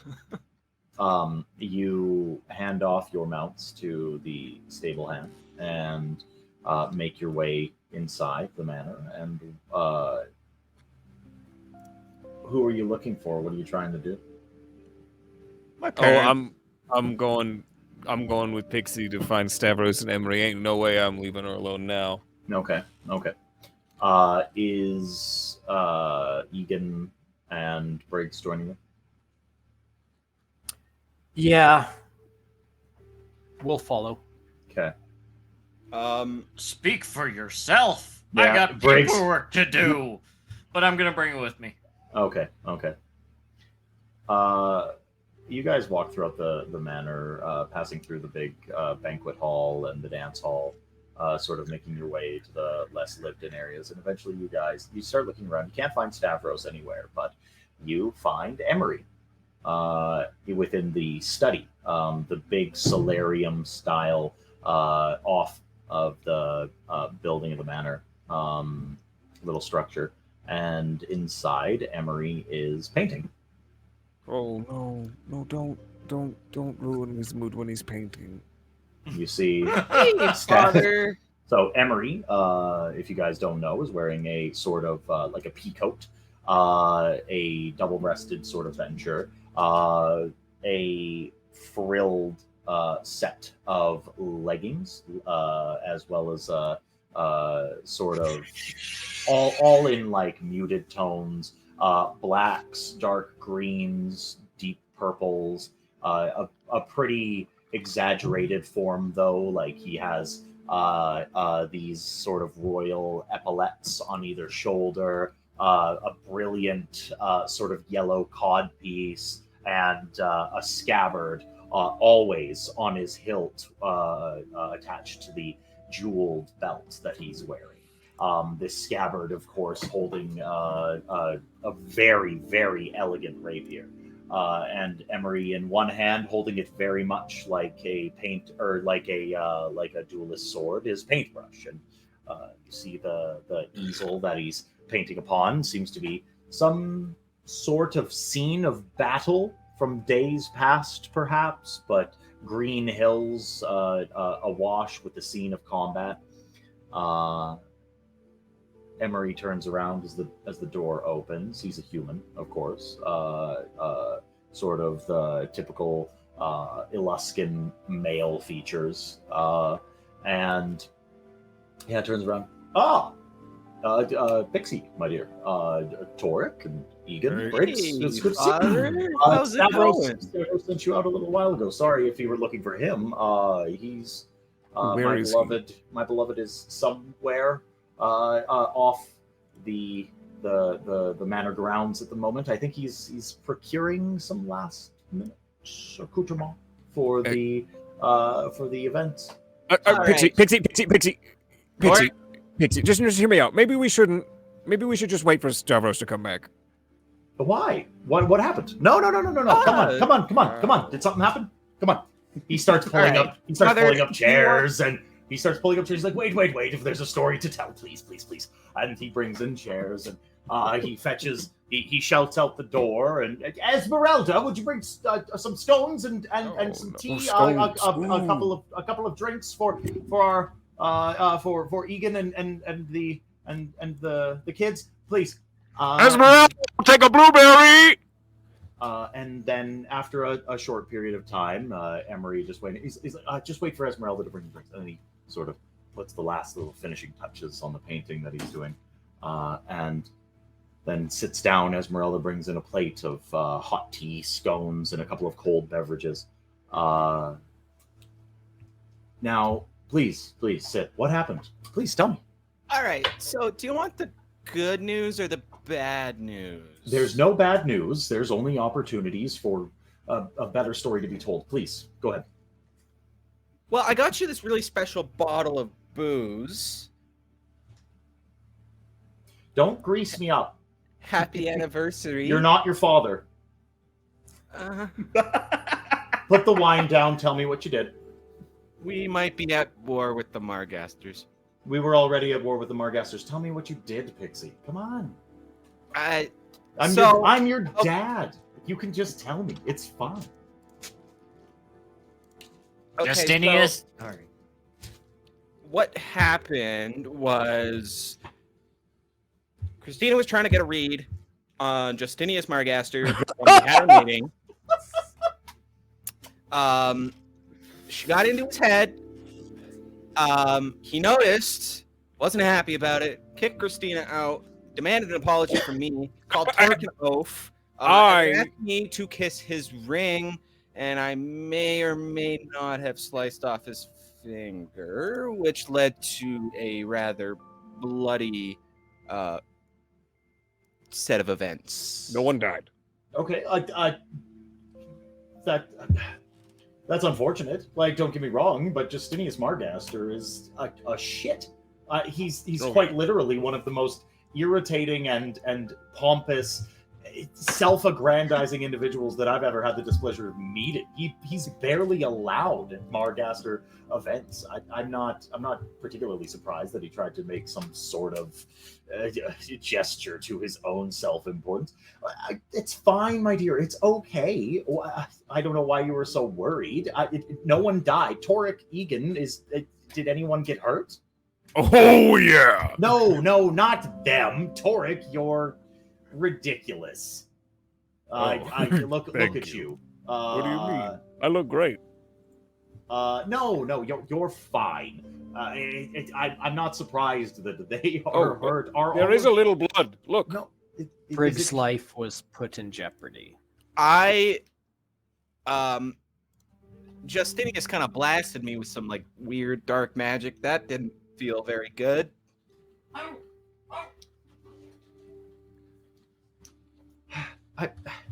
Are you okay? We're fine. I'm alive. Oh, you're fine. I think I lose my temp HP now. It's been over an hour, right? Yeah. Well. Oh, is Briggs looking a little fucked up? Me and Briggs are like the only ones that actually took any like relevant damage. So, like, how bad is Briggs looking? That's what I'm looking for. He's at less than half. Okay, HP. I'm gonna just dump the rest of my healing Don't hands do into it. you. Don't bother. 12 points. I do it. 12. Fuck Pixie, I guess. I don't. Oh, hey. So, Sorry about. okay, Hey, you stop that shit. I mean, listen, kids. If you're fine, then I'm not worried. The Margasters, they have a bad reputation. Don't get me wrong. I may have been a bit disrespectful to They're one of the not. guards. Pixie, To be you could fair, learn, you the could learn a guards little bit of was decorum. just as bad as Justin. Well, that guy was a dick. Justinius is a jerk. No, And not that guy. So are One of the his people bodyguards. That he keeps, no, and so are the people that he keeps company with. So, no one's dead. No. No, I don't think so. Unless Christina killed someone when we weren't looking, which. Or they Have you killed seen her, by the Christina. way? Christina? Yeah, No. she made it back here. Okay. I'm No, sure I've, she's no, fine. I've just been in the study. I'm not sure. Listen, okay, kids, it's okay. You don't have to worry, and don't ever hesitate to come and tell me something that's happened, even if it does end up being a bit more severe than this. If Justinius Margaster goes to his uncle and tells him that a trade went so far south that he was assaulted, that's going to look bad on him. To be His- fair, his uncle is. I have left the writs of trade there. They are signed. The trade portion is done. Well, okay, no, that's good. From a paperwork perspective, it went off without a hitch. No, seriously. no, honestly, if their debt is paid, that's going to be the most important thing. I can sign off to the house treasurer of the Margasters and make sure that they log it properly and that we're all square. But at the end of the day, if there's a little bit of a physical altercation, because, well, listen, I still love Well, he you doesn't have a guys, finger no to matter wear what. the ring on. Okay, I don't care if you refused to kiss his ring and you ended up getting a little bit testy with him, and there was an altercation. Lord Margaster is older than you think, and he doesn't have a lot of patience for a kid that can't make a simple trade deal go south. It's an unfortunate state of affairs that you guys couldn't walk in and just make it happen. But and he looks to Egan and to Pixie, if my children come under attack by House Margaster because the bastard nephew of some lesser noble house decides to get an attitude, they have a lot more on their plate than they think. So thank you for facilitating the trade, and thank you for putting your bodies on the line for the house and home. But next time, I would rather you, well, Pixie, next time just steal it. It's okay. What, you want me to kiss his ring? No. I want you to walk out of the carriage, sabotage a wheel, bust into it, and take what's ours. Yeah, that might have been a bit more graceful. I mean, I think it could have been better. a little bit more tact, that's all. But if this is how you're going to handle things, and it seems to be the kind of the way that things are running, I mean, the fella on the dock ward, Justinius Margaster, just make sure you don't get hurt. I'll do my best. That's all I want. Torek, Wow. Torek, keep her safe. Oh, of course, that's my Okay. job. And Briggs, honestly, good job. Because it's good to keep a level head and to make sure that, well, the bureaucracy of this city doesn't come back to bite us later. No problem. Egan? Egan went a little Yes. nuts. Yeah. No, I That's didn't. pretty common. What? Well, he's the reason we almost killed some people. I ended Whoa. the fight. You Okay. ended Yeah, the fight I was- that I started, but you ended it in like the It was- most violent way. Hold on, we don't need to concern Lord Emery with this. It's fine. Briggs was going to be murdered. I was wouldn't not say going that. to let Briggs die. Okay. Fair Okay. point. I Then think that's all I maybe- really need to know. Oh, jeez. How do you think other father, I don't know how to refer to him in the Well, you could just use our names, Pixie. You've been doing this a long time. How do you think If Stavros I can be Dad One. Stavros, I would prefer to be Dad One. Stavros' father, Emery's dad. that's actually perfect. Okay. Yeah. How do you think father is gonna respond? Oh, we're not telling your father. Oh, Yeah. No, that's not. What? Your father has a lot on his plate, especially not tonight. okay. I did If this also comes get up, him- if this comes up in a week or so, 2 weeks, or I'll run a little bit of interference if House Margaster decides to send some ne'er-do-wells to our door or something like that. I'll handle it. But your father has a lot on his plate right now, and he's dealing with a lot of the front side of our household at the moment. So let's not tell Stavros. Okay. I Okay. did also get him this bottle of red wine. Do you want to try yours? No, I'll save it for tonight. Okay. I got a meat pie too.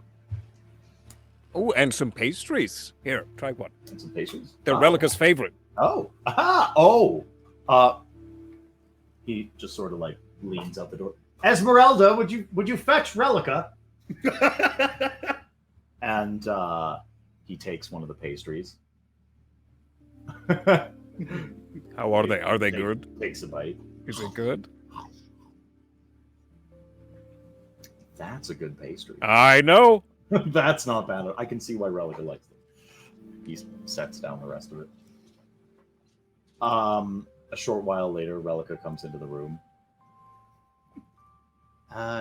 Yeah. I found your pastries. It was in the hole in the wall You by the way, what? just like you said. Oh, I sorry. found it. Oh, you're so sweet. Although the regular guy wasn't there, so Bursum had to make them. If that's any problem, I can go back and ask for Vince. I know Bursum too.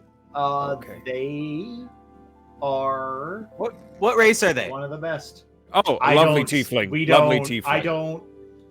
Come on, Relica. They're always working in the back making the pastries. I'm Yeah, not except Burnham actually works front of house. Who's Burnham? Burnham. That doesn't sound like It's Bursum. Bursum. It's- Bursum.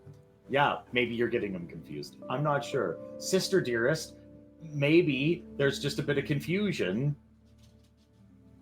Oh, I think we all know who's confused here. Yeah. Has anyone tried the pastries yet? Oh, they're my favorite. And then she just eats a whole one, like stuffs it in her mouth. Oh, it's so good. I love them. Thank you, Tor. Anytime. She lifts herself up on her tippy Oh. toes and she gives you just the daintiest peck on the cheek. Oh, thank you. You don't have to do that. Oh, well, thank you very much. And then Oh, she says, but before you go, I do have some bad news. okay. That is the last batch that they're ever going to make. Oh, I'm heartbroken. I Oh, thought you might. oh my goodness. But No, that's terrible, terrible. I am going to news. take up the recipe, and I think I'm going to figure it out. Yep. Okay, you're going to take up baking. Well, I mean, if they're your favorite and the store that makes them isn't making them anymore, then I figure, yeah. Yeah, yep. Thanks. All right. Oh my goodness. Okay. Eric, you're so I- dense. I'm gonna have to go. I'm still getting a couple of things ready for Father's anniversary tonight. All right. Dad, Save goodbye. yourself from the awkwardness. And then Emery sort of like looks at Relica and just like a little wink. Goodbye. And then Relica takes off. Well, I guess I should get into my formal attire. Oh. Yeah. You know what? I encourage you all Christina to has sort all of, the outfits. I encourage you all to sort of like I have my own relax for the outfit. rest- I encourage you all to sort of like relax for the rest of the afternoon. It seems like you kind of, have you've had a bit of an exciting day. So, have yourself a steam, have a bath, maybe hit the sauna for a bit. Just take some time for yourselves for the next couple of hours. Where? And you said Christina's missing, or something? I don't know if I'd call it missing yet, but we haven't seen her since the carriage after she got kicked out. I mean, but Okay, you do know I how can- she is. Well, no, I understand. Hold on. And then on his hand is just a ring in the shape of a crow, and at the back, the tail of it, he just hits a whistle, just, and then off the shelf flies an onyx black simulacrum of a crow. And Emery just whispers into its ear as it lands on his wrist, and then the crow just goes and then off out of the window. You sure that wasn't a pigeon? I love birds. Went, ah! Ah! There you What go. do you want? I want to sit here for the next hour debating whether that was a crow or a pigeon or what. It's a magic bird. It makes the sounds that birds make. I don't know. We can't all be Brennan No, Lee we need Mulligan, to- guys. we We need- aren't all good with birds. That's right. I'm Wenin Wee Wooligan. I'm terrible with birds.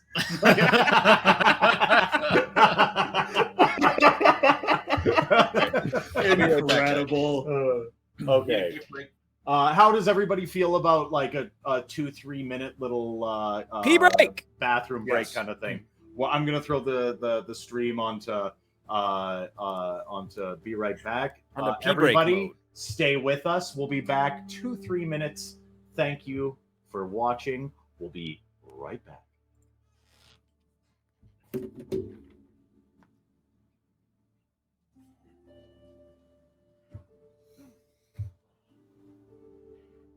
Can they hear us? When we right back?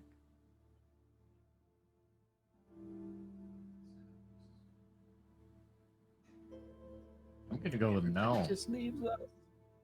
Can you They don't hear care me? about us. Can you hear me? I can hear you. Okay, so we can still I can hear you. communicate. I just wonder if stream Yeah. people can hear us. Oh, they can hear I us. Oh, they can? Oh, so everybody We can- leaves and you and I are just sitting here talking to everyone. We can do whatever we want now. We have taken over the stream. We can do whatever we want. What kind of stream do you guys want us to what? Gossip away. What Away. I don't have any juicy gossip. Come on, Yeah, we don't. Nobody tells us anything, so we don't have any gossip to share. yeah, we're the low ones on the totem pole. You know. Yeah. Tell us bird facts. All right, let's go to Google, everybody. We're gonna learn about birds because apparently they can hear us on stream. Bird facts. Let's go. Birds. Perfect. There are Oh, guys, 10,000 we gotta- species of birds. There Guys, are around. guys. So What? Brennan Lee Mulligan, noted creator of Dimension 20, is known for his appearance on a episode of a actual Yeah, I've play seen series- that. Or it's a comedy show where he talks about how much he knows about birds and then gets immediately humbled. We have to do it with horses now because of Matilda. Ah, Yeah. fantastic. Jake, I'm gonna have to get you to have Becky send me. I don't have horse. No, but Becky's gonna. Okay. I would like. I would Send like you? the strangest facts. She's Yes. Mhm. she is in. She's probably watching the stream still, so I mean, she could probably just. I want to Post hear facts in the Becky. chat. I want to hear Becky explain everything there is to know about cribbing in the chat right now. Horses get bored, so they bloat themselves and like Yeah. almost die. Like Correct. there's they got weird growths on their legs called chestnuts. I don't know. That's all I got. Is that where chestnuts roasting on a bit? All right, guys. My special interest is horses for the Cribbing. next It's- 3 months. Brendan, no. Oh no! No. Brendan, if you start sending me horse TikToks not- at friggin' 11 o'clock at night, I'm gonna do it. You're Oh getting no! them. She could not stop laughing last week about how freaking huge you made Toric's horse. Good. Matilda Lee Mulligan. Yeah. Incredible. Oh, that's super funny. Yes. That is super, super funny.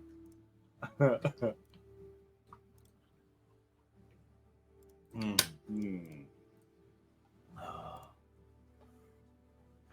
You at least have music playing in the intermission so that they don't have to just hear us talk, or it doesn't go all like quiet. Wait, Becky, cribbing is just horse antidepressants? Oh no. No, we do have music playing in the background, by the way, on Roll20. Okay. I did notice that. Incredible. Yeah, I In think the I can. stream, I it's can really hear cool. it. Yeah. There's a very gentle sort of like harpsichord track playing in the It's the also been like background. very difficult multiple times this stream. to not scream out in pain because my partner and I went and got like impulse piercings yesterday, and I got it in my helix, and I keep fucking like brushing my hair back and hitting it, and it hurts. Mistakes were made. Stop doing that. I would love to. My brain forgets that it's there, and then I hit it. I'm like, no, it's there. Oh, right. I put a new hole in. Ah. Yeah, pretty much. Yeah.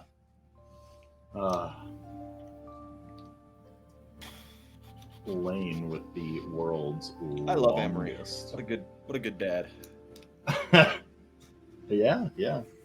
Oh, you almost killed a bunch of people. Oh, that's totally fine. They're just fucking. Emery gives me. Be realistic. Yeah. Emery gives me high would school not have sent you. dad vibes. And the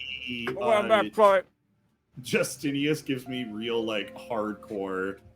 I can't say the word on Twitch, but like doesn't get laid wizard high school nerd. It's just getting bullied at this point. Oh, is the I word banned on Twitch? Yes, it is. Oh, I fully encourage you guys to check out the list of like hard no words. Mm-hmm. Yeah, we'll get it up there. Where would I find that? Just Google. Terms of service. We'll hit you up with it after the game. I Okay. doubt that it's going to happen. Doesn't I should matter. probably. Anyway, let's get. know what. If There's a Stanley couple of hard Tucci bad and ones, Jeff yeah. Goldblum as magical mafia dads. Incredible. I love the Stanley Who is Tucci this reference. person? 'Cause No they've- one talks about They've Stanley been sending Tucci. fucking bangers of Yeah, jokes. chat all has night, been chat. killing it tonight. It's Who is that? incredible. Fantastic. I'm sorry, Matilda Lee Mulligan. What? Yeah. I'm in love. Yeah, Yeah, that's the we horse.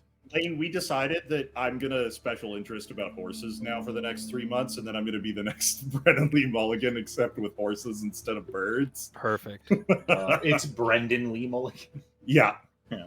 All right, so just to get right back into it, what exactly would you guys? You all have a little bit of downtime between now and the beginning of the anniversary celebrations, right around dusk.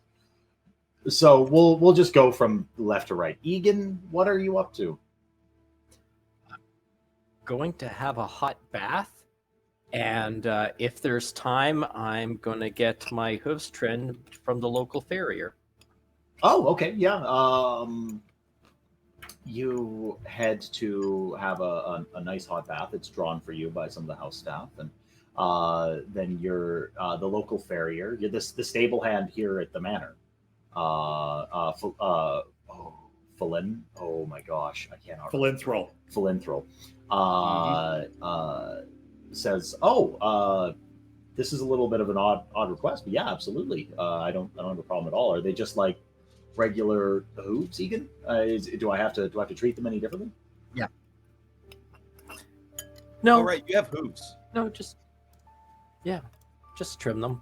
Oh, okay. Yeah, no problem. And then do they get shoes?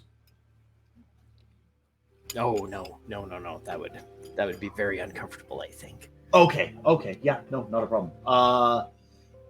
Does his best. Any paint, gloss, anything like that? I do a little bit of I can take care showmanship. of that. Okay, fantastic. All I right, can well, take care of that myself. well, anytime, Egan. Then he goes at it and trims the hooves and I literally manicures forgot you up. the entire series so far that Egan, in fact, has hooves. Got them He hooves. does indeed. Some horns. But Yeah. yes. Yeah, they have hooves. They have They horns. indeed have hooves. So, My bad. Christina, Mhm. you are met by a crow, an Okay. obsidian-looking crow flying in the distance that lands just right in front of you. Okay. I sort of lean down in my dress that I wore out for the day, and I like offer my hand to it. Mhm. Does it pop up? It hops up on your hand, and then it opens its beak. Yeah. And I out lean in and comes, listen. out comes the voice of Emery. Ah. Oh, Christina, are you missing? Are you okay? And if you are, please just come back to the manor. People are looking for you. We're all a little bit worried. And then the bird's mouth closes. Can I send a message back? You don't. You're done. Mm-hmm. The bird. Can I make an cocks its Arcana? head? I was like, ah. Can I make an Arcana check to see if I can figure out how to work this bird? Yeah, go ahead. All right. Sure. Oh, I don't have advantage. Sorry. I'll re-roll with normal. I got a normal roll out of you. Oh no, you. Never mind. Never mind. Yeah. 9. I assume that's not enough. You're not entirely sure how the bird works. Okay. Well, does the bird leave, or do I just have it now? It's like just hopping on your hand. Yeah, okay. I'm like, okay, thanks, bird.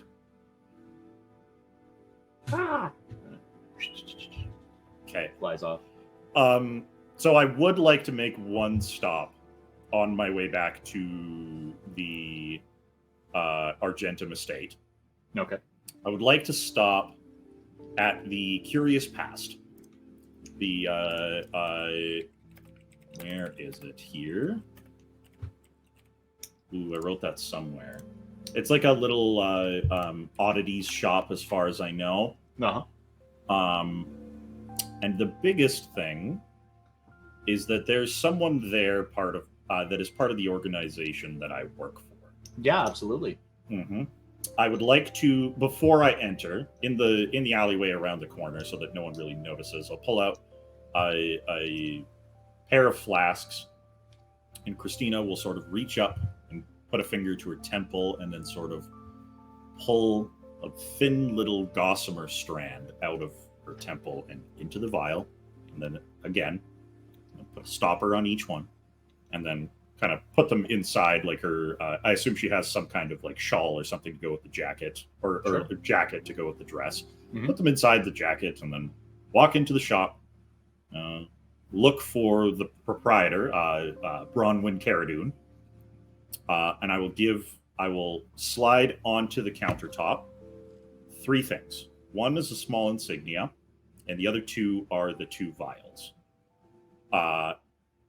And I'm just going to leave them there until they take the vials, and then I'm going to take the thing back, and we're not going to speak a word, and then I'm going to leave. Unless Bronwyn tries to talk to me. So the purple beclothed lady in front of you, running the curio shop, fantastical feather in their wide brimmed hat, looks to you, and she's going to slide something across the table at you. Perfect. It is a sliver of glass. Sliver of glass. Probably 3 inches long, maybe 2 inches wide. Kind of looks like a broken piece of window or something. Okay. I'll take it, put it in the jacket, and then be on my way. I'll sort out what that is later. Right. And I'll take the little insignia back with me as well. Okay. So, Christina, as you're heading back to the manor, I'm going to ask for... actually, real quick, what's your passive perception? Oh, no. 4. Well, it'll just be my regular perception plus 10. Is that how that works for passive? Yeah. Unless you have something that that boosts your passive perception specifically. I do not. That is going to be... Ooh, Aaron, is it too late to say before I leave that I use my aberrant mind telepathic speech on Bronwyn before I leave? Yeah, go ahead. Okay, I'll do that, and I'll just explain, like, I don't say anything, but I use it just in case, so that I can speak to Bronwyn if I have to. Okay. And then I'll walk out, and then my passive perception is 14. Is 14? Okay. Yeah. You see, as you're walking down the street, you see 2 separate instances of a sort of bright purple stretched pseudopod appendage slither from out on the street down into a sewer grate. And if I could ask for, since you've seen that, if I could ask for another actual perception test. Perception check. Mm-hmm. Just normal? Just normal. Nat 20. 24. Nice. Nat 20. Both of the pseudopods that you see are covered from tip to the sort of place where they terminate at the end, completely covered in tiny, just ever so slightly smaller than a pinky nail, eyeballs that are opening and closing. And then they, in the blink of an eye, slither back into the sewer.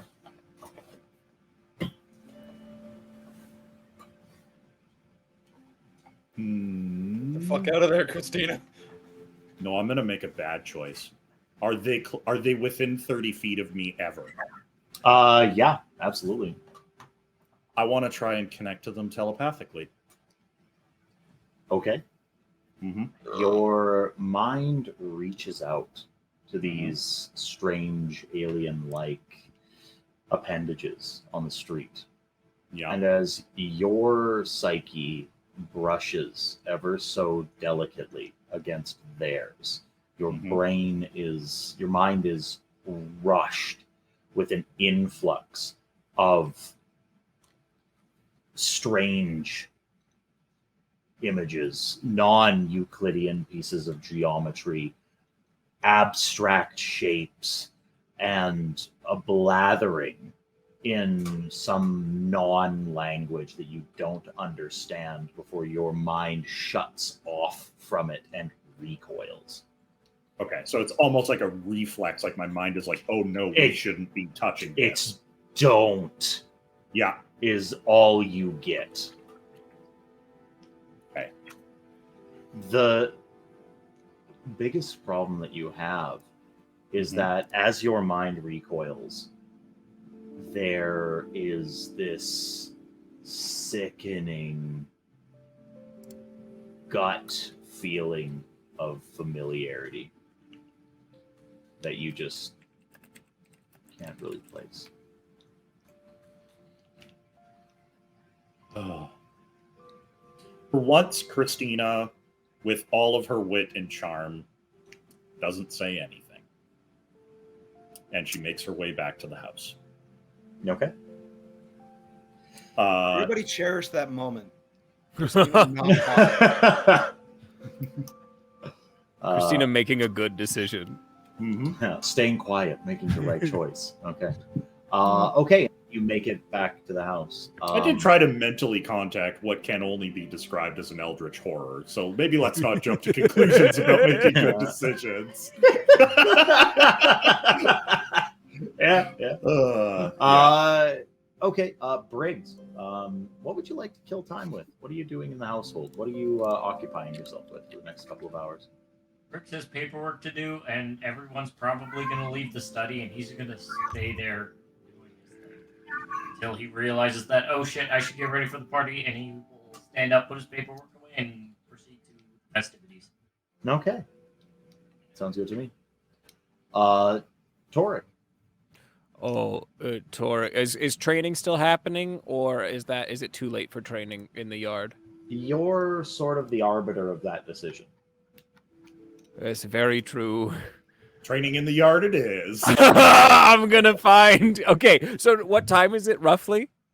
It's probably, if you had to guess, around 2, 3 in the afternoon. Around maybe? 2 or 3. Probably no more drills in the courtyard. Like at this point, they're probably already on cool, like hangout time, because training starts early, like 6 a.m. Crack of dawn. Healthy. Right.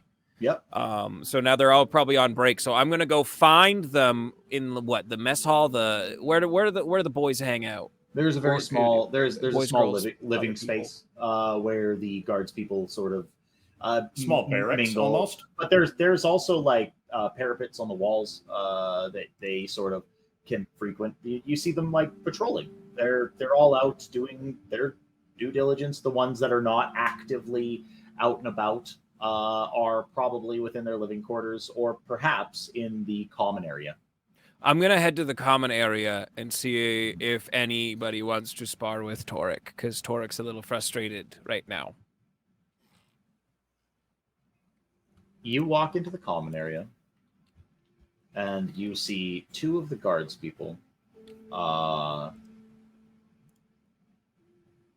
sitting, having a friendly conversation over some snacks and drinks. And they look up to you, and they stand, and they say, one of them, there's a man and a woman. They look at you, and they say, Commander Torque. Oh, please, calm down. It's fine. Just Torek. Around the keeper's all right. Unless we're in training, in which case it is Commander Torek. Or if I'm, like, in a bad mood. Right. What did you need? Oh, I'm a little frustrated right now, and I was just wondering if anybody wanted to come spar and maybe chit-chat about it. The two exchange a glance. And then they turn their backs to you, if only for about 3 to 4 seconds.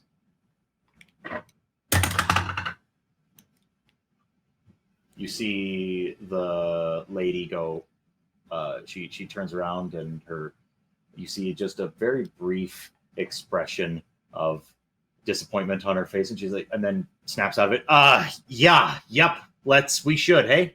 Wait, why not both? Absolutely. Why not both of you? Oh, At once. the Vernon's busy. Vernon, He looks to you. are you too busy to spar with Commander Torek?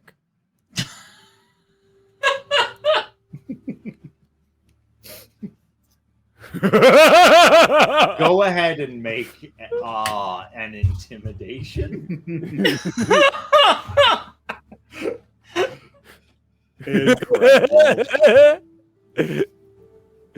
God damn it. I don't want to be a guard for us. This will be awful. 13. 13. No. Excellent. I'll see you both in the yard in 5. No armor. Training blades. Okay. So we can have some real fun, no holding back. Right. Jesus Christ. You could kill someone. All right, Commander. We'll be there. All right, see you shortly. Yes. And a very short period of time goes by. Right around, well, it's about 6 minutes they go by. And then they are there. Both standing there in their, their training fatigues. And you proceed to sort of, it depends. I don't know. What do you do? Do you beat the brakes off of them? No. Like, this is more like this is when Torek feels best, is when he's fighting in a controlled environment where he can, like, give tips and tricks and pointers, but also, like, vent a little bit, about how frustrated he is with his other work in the keep. Right. Well, Violet, the lady there. Elbow up. Yeah, of course. She says, "So whack. So what did you want to talk? What do you want to talk about, sir?" No, I'm just really frustrated with Pixie right now. I feel like she's not making very smart decisions. I feel like when Stavros finds out, he's going to be really frustrated. I don't know. You whack Vernon. Yeah, No, whack! No, that's okay. Yeah. Oh fuck. Is that how bad is it? No, they try to whack at you like. Yeah, bing, bing, bing. No, Yeah. it's not so bad. It's just I feel like nobody respects me, I feel like they just think that I mean, you guys respect me, right? And I just fucking wham right in the thigh. Whack! So then, as you strike them, they do say, like, sincerely, kind of like coterminously, that yeah, Commander, you've trained us, you gave us purpose. We appreciate you. Thank you. I appreciate that. I don't know. I just wish that people could see that I'm more than just this. And he just like flexes. Yeah. gives like an open shot right to the ribs. As you do, Vernon just smacks against your ribs. You don't really feel it though.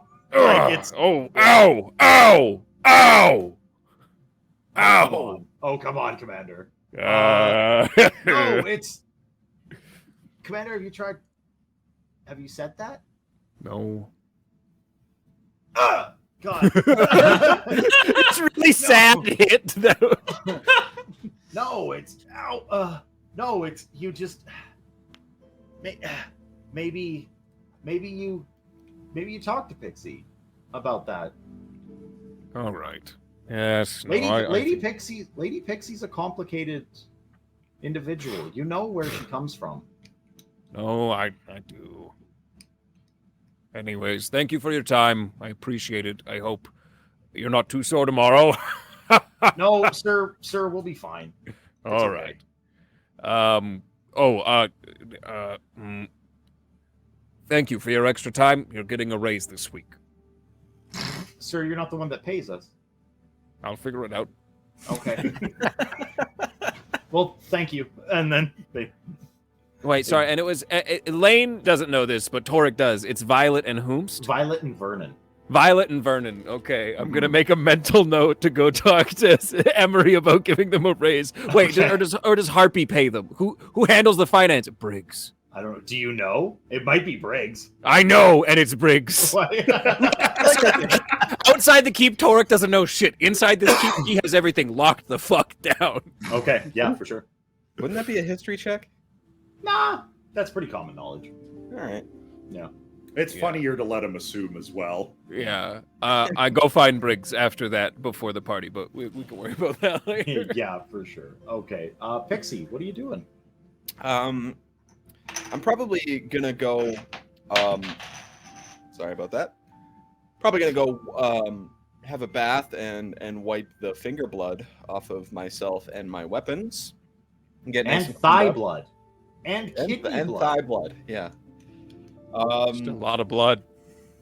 And so I'll clean myself up. I'll make sure my hair is braided up on both sides and then lying gently the back of my head. And I'll get into my royal gown, I guess. Imagine like a dark red, or actually I guess green is more the Argentum's color. So like a dark green laced chest, strapless, just above the ankles dress, kind of tight against the legs, not super loose or frilly, I guess. And after that, I'm probably going to go to the hall where all the festivities are going to take place and set up my own gambling station for the guests. A gambling station. A gambling station. Okay. Go ahead and oh god. And hopefully find Stavros' father, so that I can Confess to your war crimes? No, absolutely not. Dad told me not to.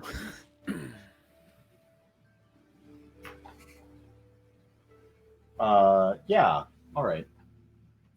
And hopefully find Stavros to give him his gift of wine for his anniversary present. Okay.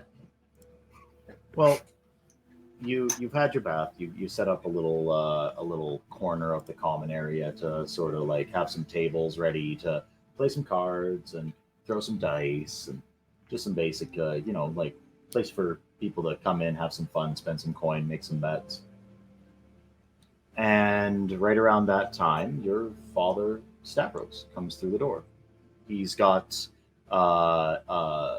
your dad Emery on his arm, and the two of them say, well, Stavros looks at you and says, Pixie, you're back. Okay. What exactly went on? How did it go? It went fine. We got the goods. Everything's fine. I also got you this anniversary gift. I know you like red wine a lot. So I got you a nice bottle of red wine. Happy anniversary, Father. Alrighty. No, I thank you. Is everything all right? Give me a deception. Oh, no. Okay. Where is my deception? Does he have fatherly insight as a passive? Oh, that's Yeah. We're just gonna do this real That's quick. acceptable. One sec.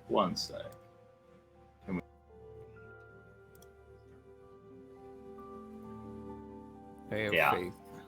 Hey, let's go. So Stavros quirks an eyebrow.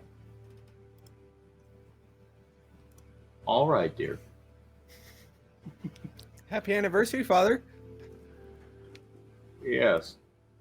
Thank you. I'm glad everything went well. He takes Can I the- roll an takes the insight bottle. just to see if he like? No, go ahead. No. You don't have the to counter insight. Yeah, go ahead. Yeah. He's not hiding it. He's clearly 16. fucking like he can smell something's up in one way Okay. or another. Yeah. Emery, let us go and get ready. And then Emery looks over his shoulder at you, shoots a wink. And then I try to wink back, but I just blink at him.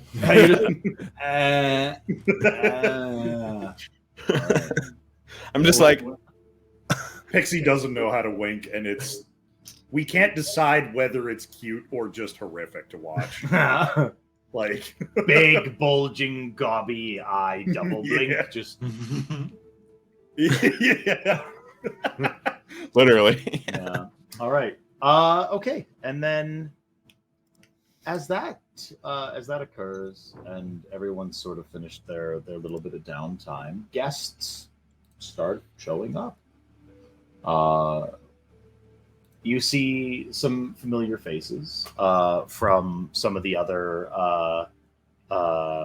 noble houses.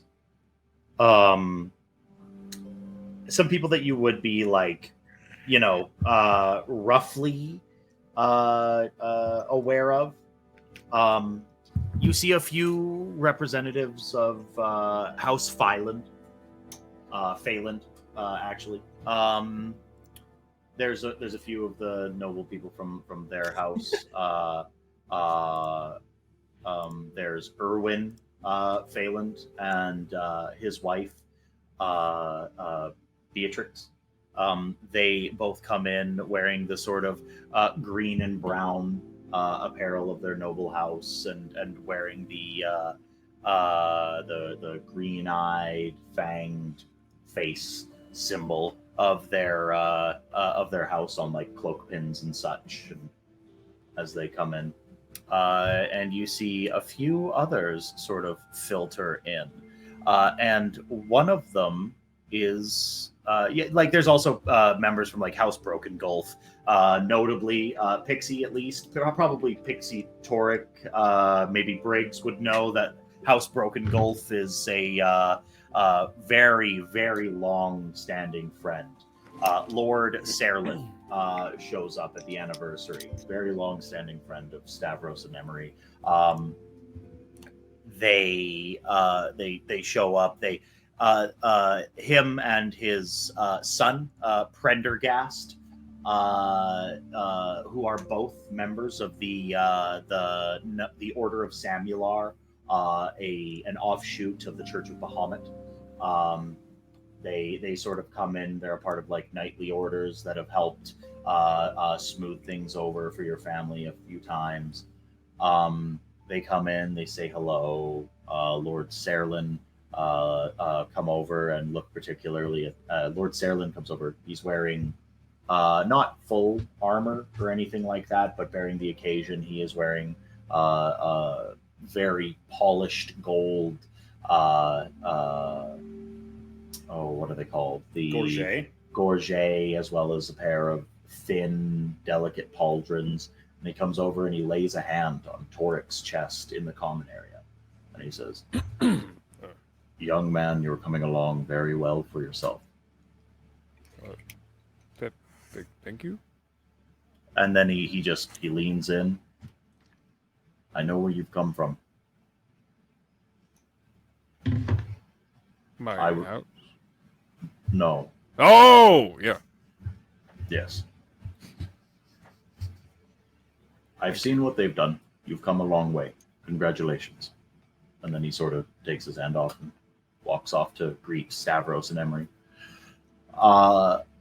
And Prendergast does the same. However, can I get a perception check from the gathered? Does this Great. include me? Anyone there? Yeah. Okay. Christina's done up everyone's outfit. Everyone looks fantastic. Yeah, for sure. 15. Oh my goodness. Nat Briggs- 1 for a 2! Briggs is just gonna take the big hat and he'll wear the fancy belt and nothing else. And nothing else. Oh. And Yeah, nothing just a else. hat How and a risque. belt. Well, he is a robot. and I he's a think he Every could get single away time with for it. the rest of the night that Christina looks at Briggs, she looks like she's swallowed pickle juice. Just absolutely chaps that he's not wearing what she picked out. Just sucking an egg about it. Like, so fucking mad. This does not phase Briggs because she should know that Briggs wasn't gonna wear it to begin with. Can't stop him from trying. Pixie. Yes, sir. Coming through the front doors, head kind of hung a little bit between their shoulder blades, looking, for all accounts, like they're just trying to hide into a wall, is Calstus Cormalis. Calstus Cormalis being the former consort of your sister. The one that Torque, I guess, replaced. No, not her protector, her lover. Oh, This is the one that took her to that illegal fight ring that got them in a whole bunch of trouble. and his name is Calstus Cormalis. Oh, Yes. fuck. I don't see him, yeah? No. Okay. I walk up to him and I'm like, "Hey, You see, he's there. He's dressed in the purple and blues of his house. He's got the sort of a less than standoutish cape upon one shoulder. He's got a rapier upon one hip that seems to be piece bonded. Loop of metal around the hilt. He's wearing a feathered hat that's kind of brought down low below his eye line. Hey, Pixie. what's going on?"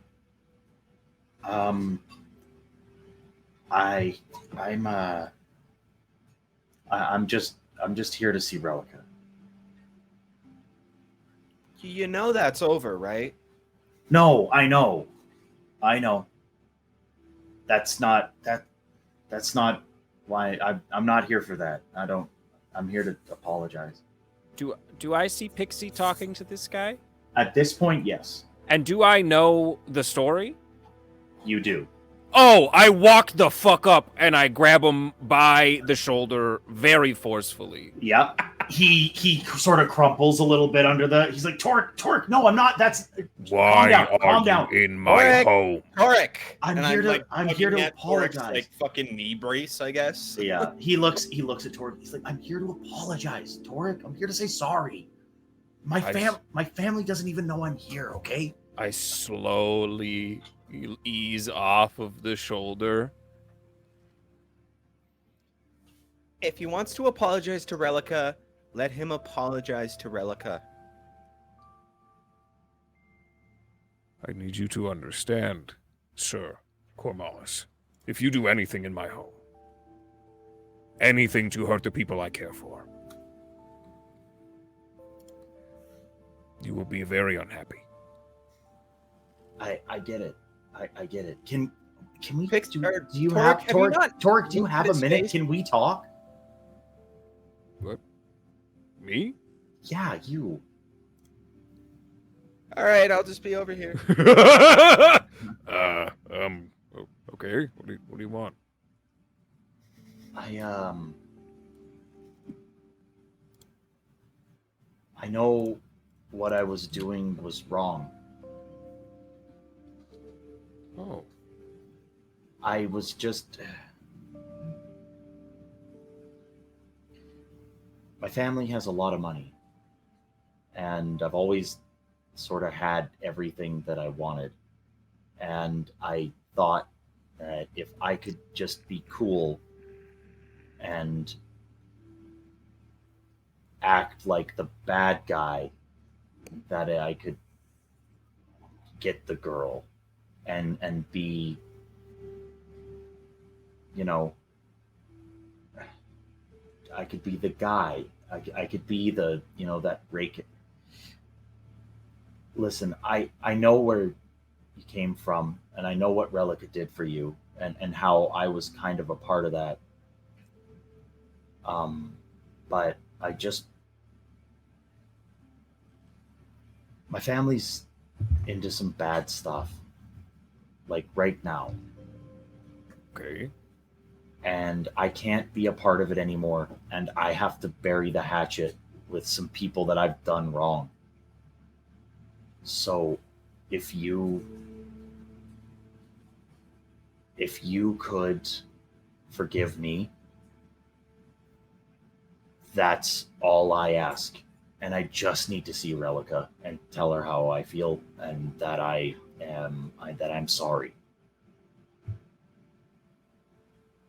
Well, young man, I'm glad to see you finally got your head out of your tuchus. No, it is kind of like that. I saw,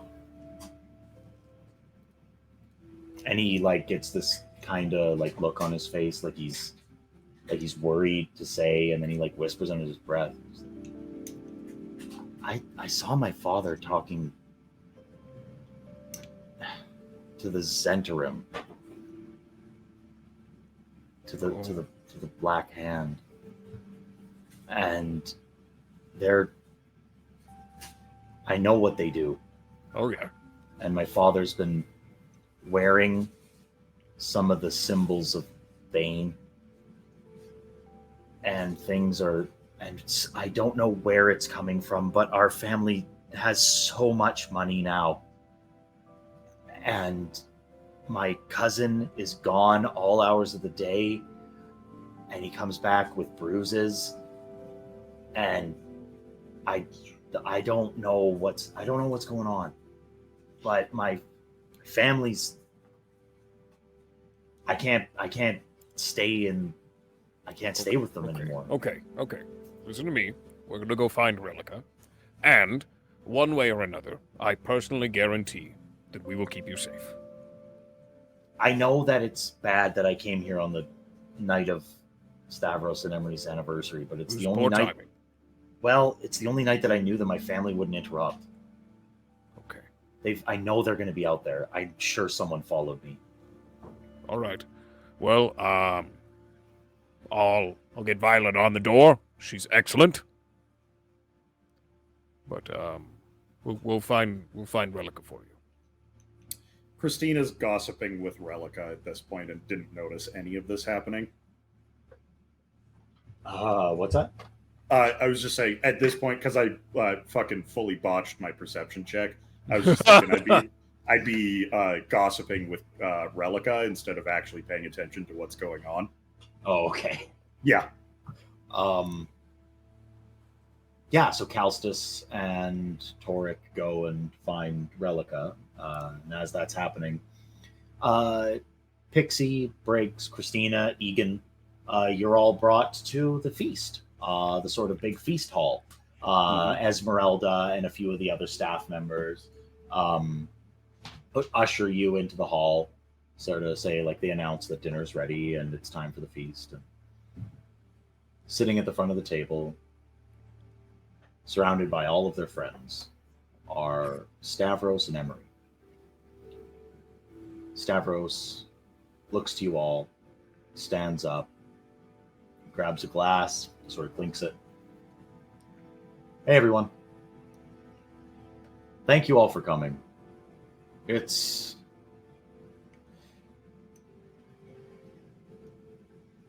been a long journey to get here. Me and my husband, Emery, we've both had our share of ups and downs. We came from simple beginnings up in the Sword Mountains. Emery used to swing pickaxe for me.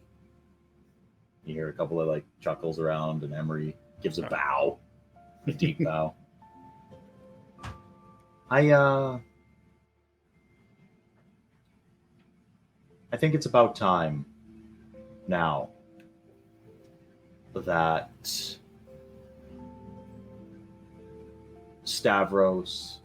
that Emery and myself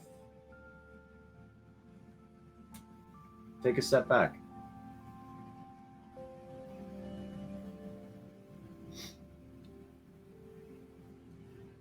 We're going to stay here, but Pixie, Egan, Briggs, this, he looks around. This is all going to be yours.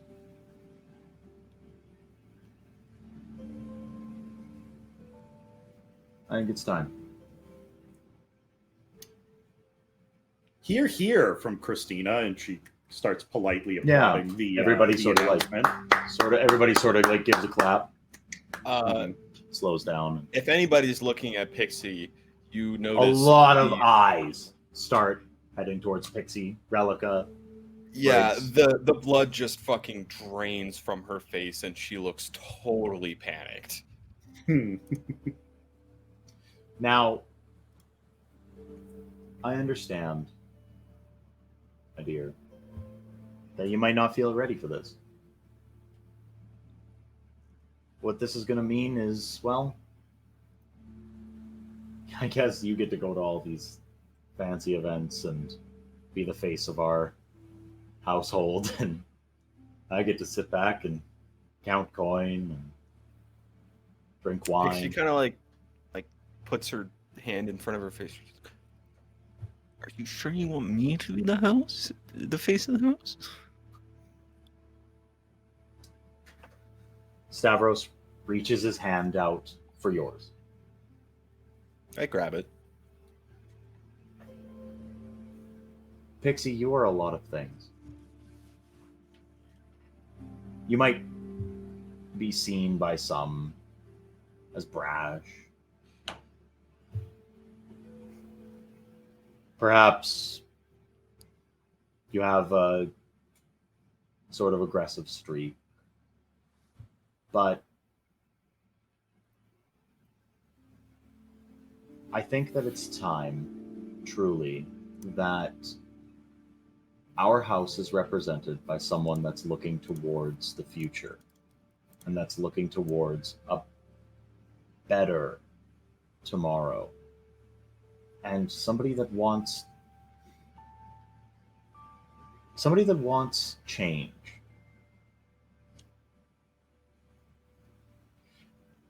Your father and I, we've been doing this for so long, and we only know how to do it one way, and that's make money, do the merchant thing. We go to our fancy dinner events, and we make nice with some of these monsters that clothe themselves in finery.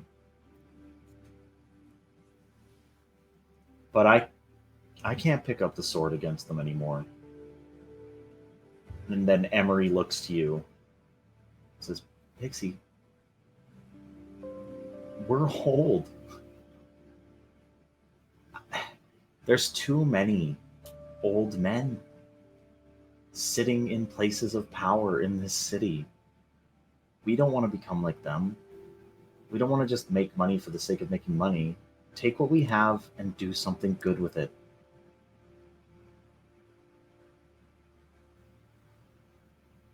Stavros says, yeah, it's not too late to take the Argentum name all the way to the top and really turn the city into something that it hasn't been in a very long time.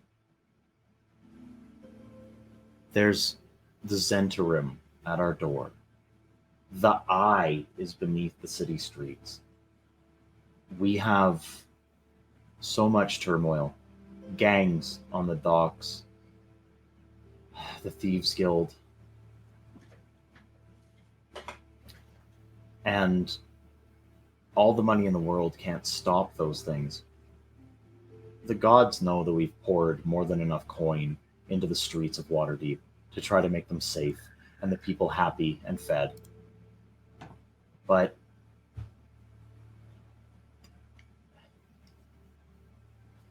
listen. And then Emery stands, and then everyone else at the table stands up. All of the other lords that are present. Calstus sort of like looking around, confused, looking at Torek. Just give him the nod, and I Yeah. stand up just as confused as he is. And they look to you. All of them sort of look around. They look at Egan. They look at Christina, Briggs, Torek, Pixie, all of you. And then out of their pouches, each of them pull about a 2.5 foot length scarf made from red silk. They tie it off at their waists. Pixie, were the red sashes. Oh, shit.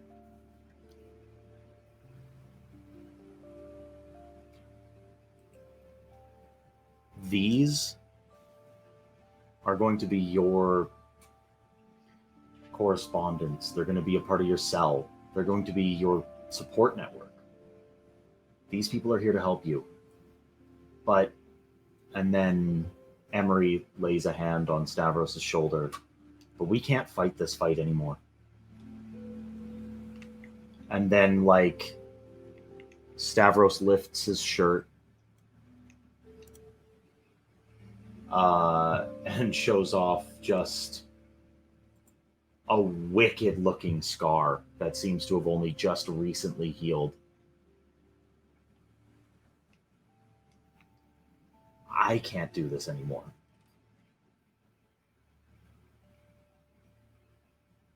If you're ready, then we can take the city back. And it starts with what you did today. Collecting the debts that are owed to our family and everything that is owed to us being put into something great.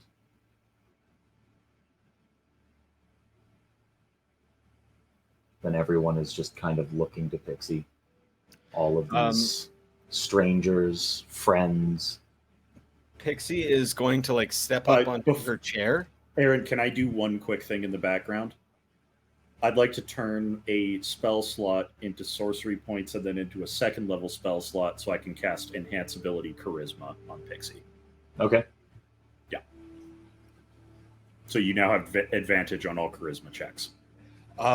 Pixie is going to fumble up onto her chair and then fumble up onto the table and stand and look out with her father's behind her and look out to everybody around the table, and she looks completely fucking panicked.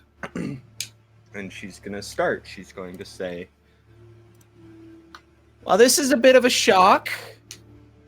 I know my fathers have been the heads of the house for so long, and it's scary to think that I won't have that type of guidance going forward outside of obviously personal things. I don't know if I'm fully ready, but I know I can be. And I know that we can turn Waterdeep into the beautiful, bustling metropolis I'm sure we all hope it could be. And we're going to do that one good deed at a time, one good effort to help, one little thing that makes even one person's day a little better. And, as per, I'm sure you all know, we have a lot of shitty people in this city. You hear the head of House Broken Gulf. He's like, here! I make a promise that either we void this city of those people by force if needed to, which I'm sure is no surprise when it's coming from my mouth, or we convince them to be better than they are, and we make a greater Waterdeep for all of us. And she leans over and picks up her glass and puts it in the air. Christina speaks up. The world can only be a kinder place if we were kinder than we were raised to be. Hear, hear, Pixie. So you all grab your glasses, take a drink. Torek is tearing up a little bit from Pixie's speech. And as you're all drinking and such, I'm gonna ask for a perception check from Christine. Ooh.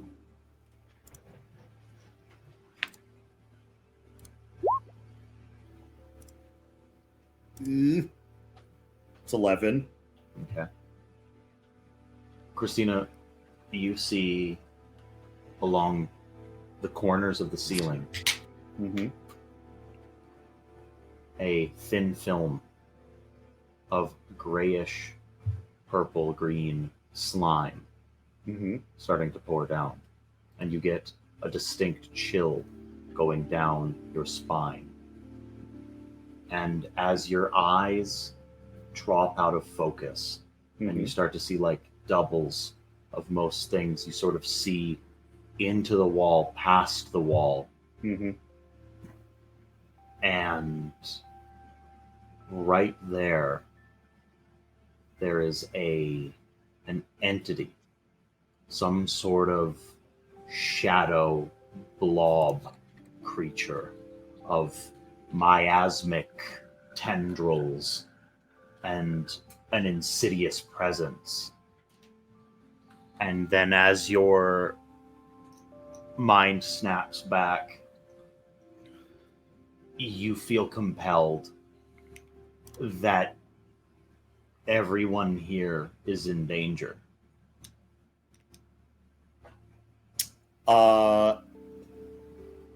In an uncharacteristically not high-pitched voice, as Christina forgets her disguise for a moment. It sounds a neutral, not Valley Girl at all. Everyone here is in danger. We need to leave. Now! Yeah, Torek listens, hears, understands, and just starts ushering people out of the room. All right, everybody up. Everyone here sort of like looks around at what's going on. They see what are you talking about?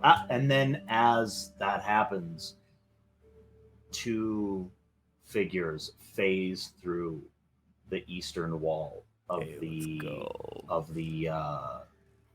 the dining hall, and they wear yellow robes, and their faces are these blank slate proto-humanoid kind of featured individuals, long fingers coming out of the robes, gray skin, pallid, and they as they come into the room, they start their arms raise at Stavros and Emery. And right there is where we're going to stop for tonight.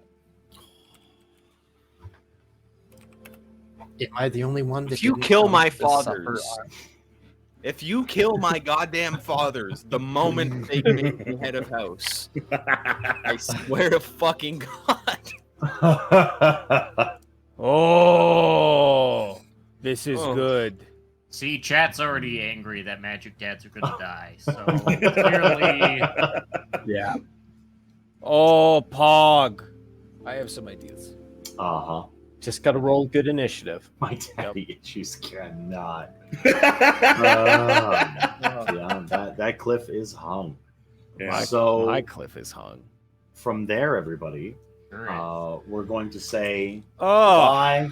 Adieu. Have a beautiful night. thanks for I coming. hope you enjoyed everything that we had on display tonight.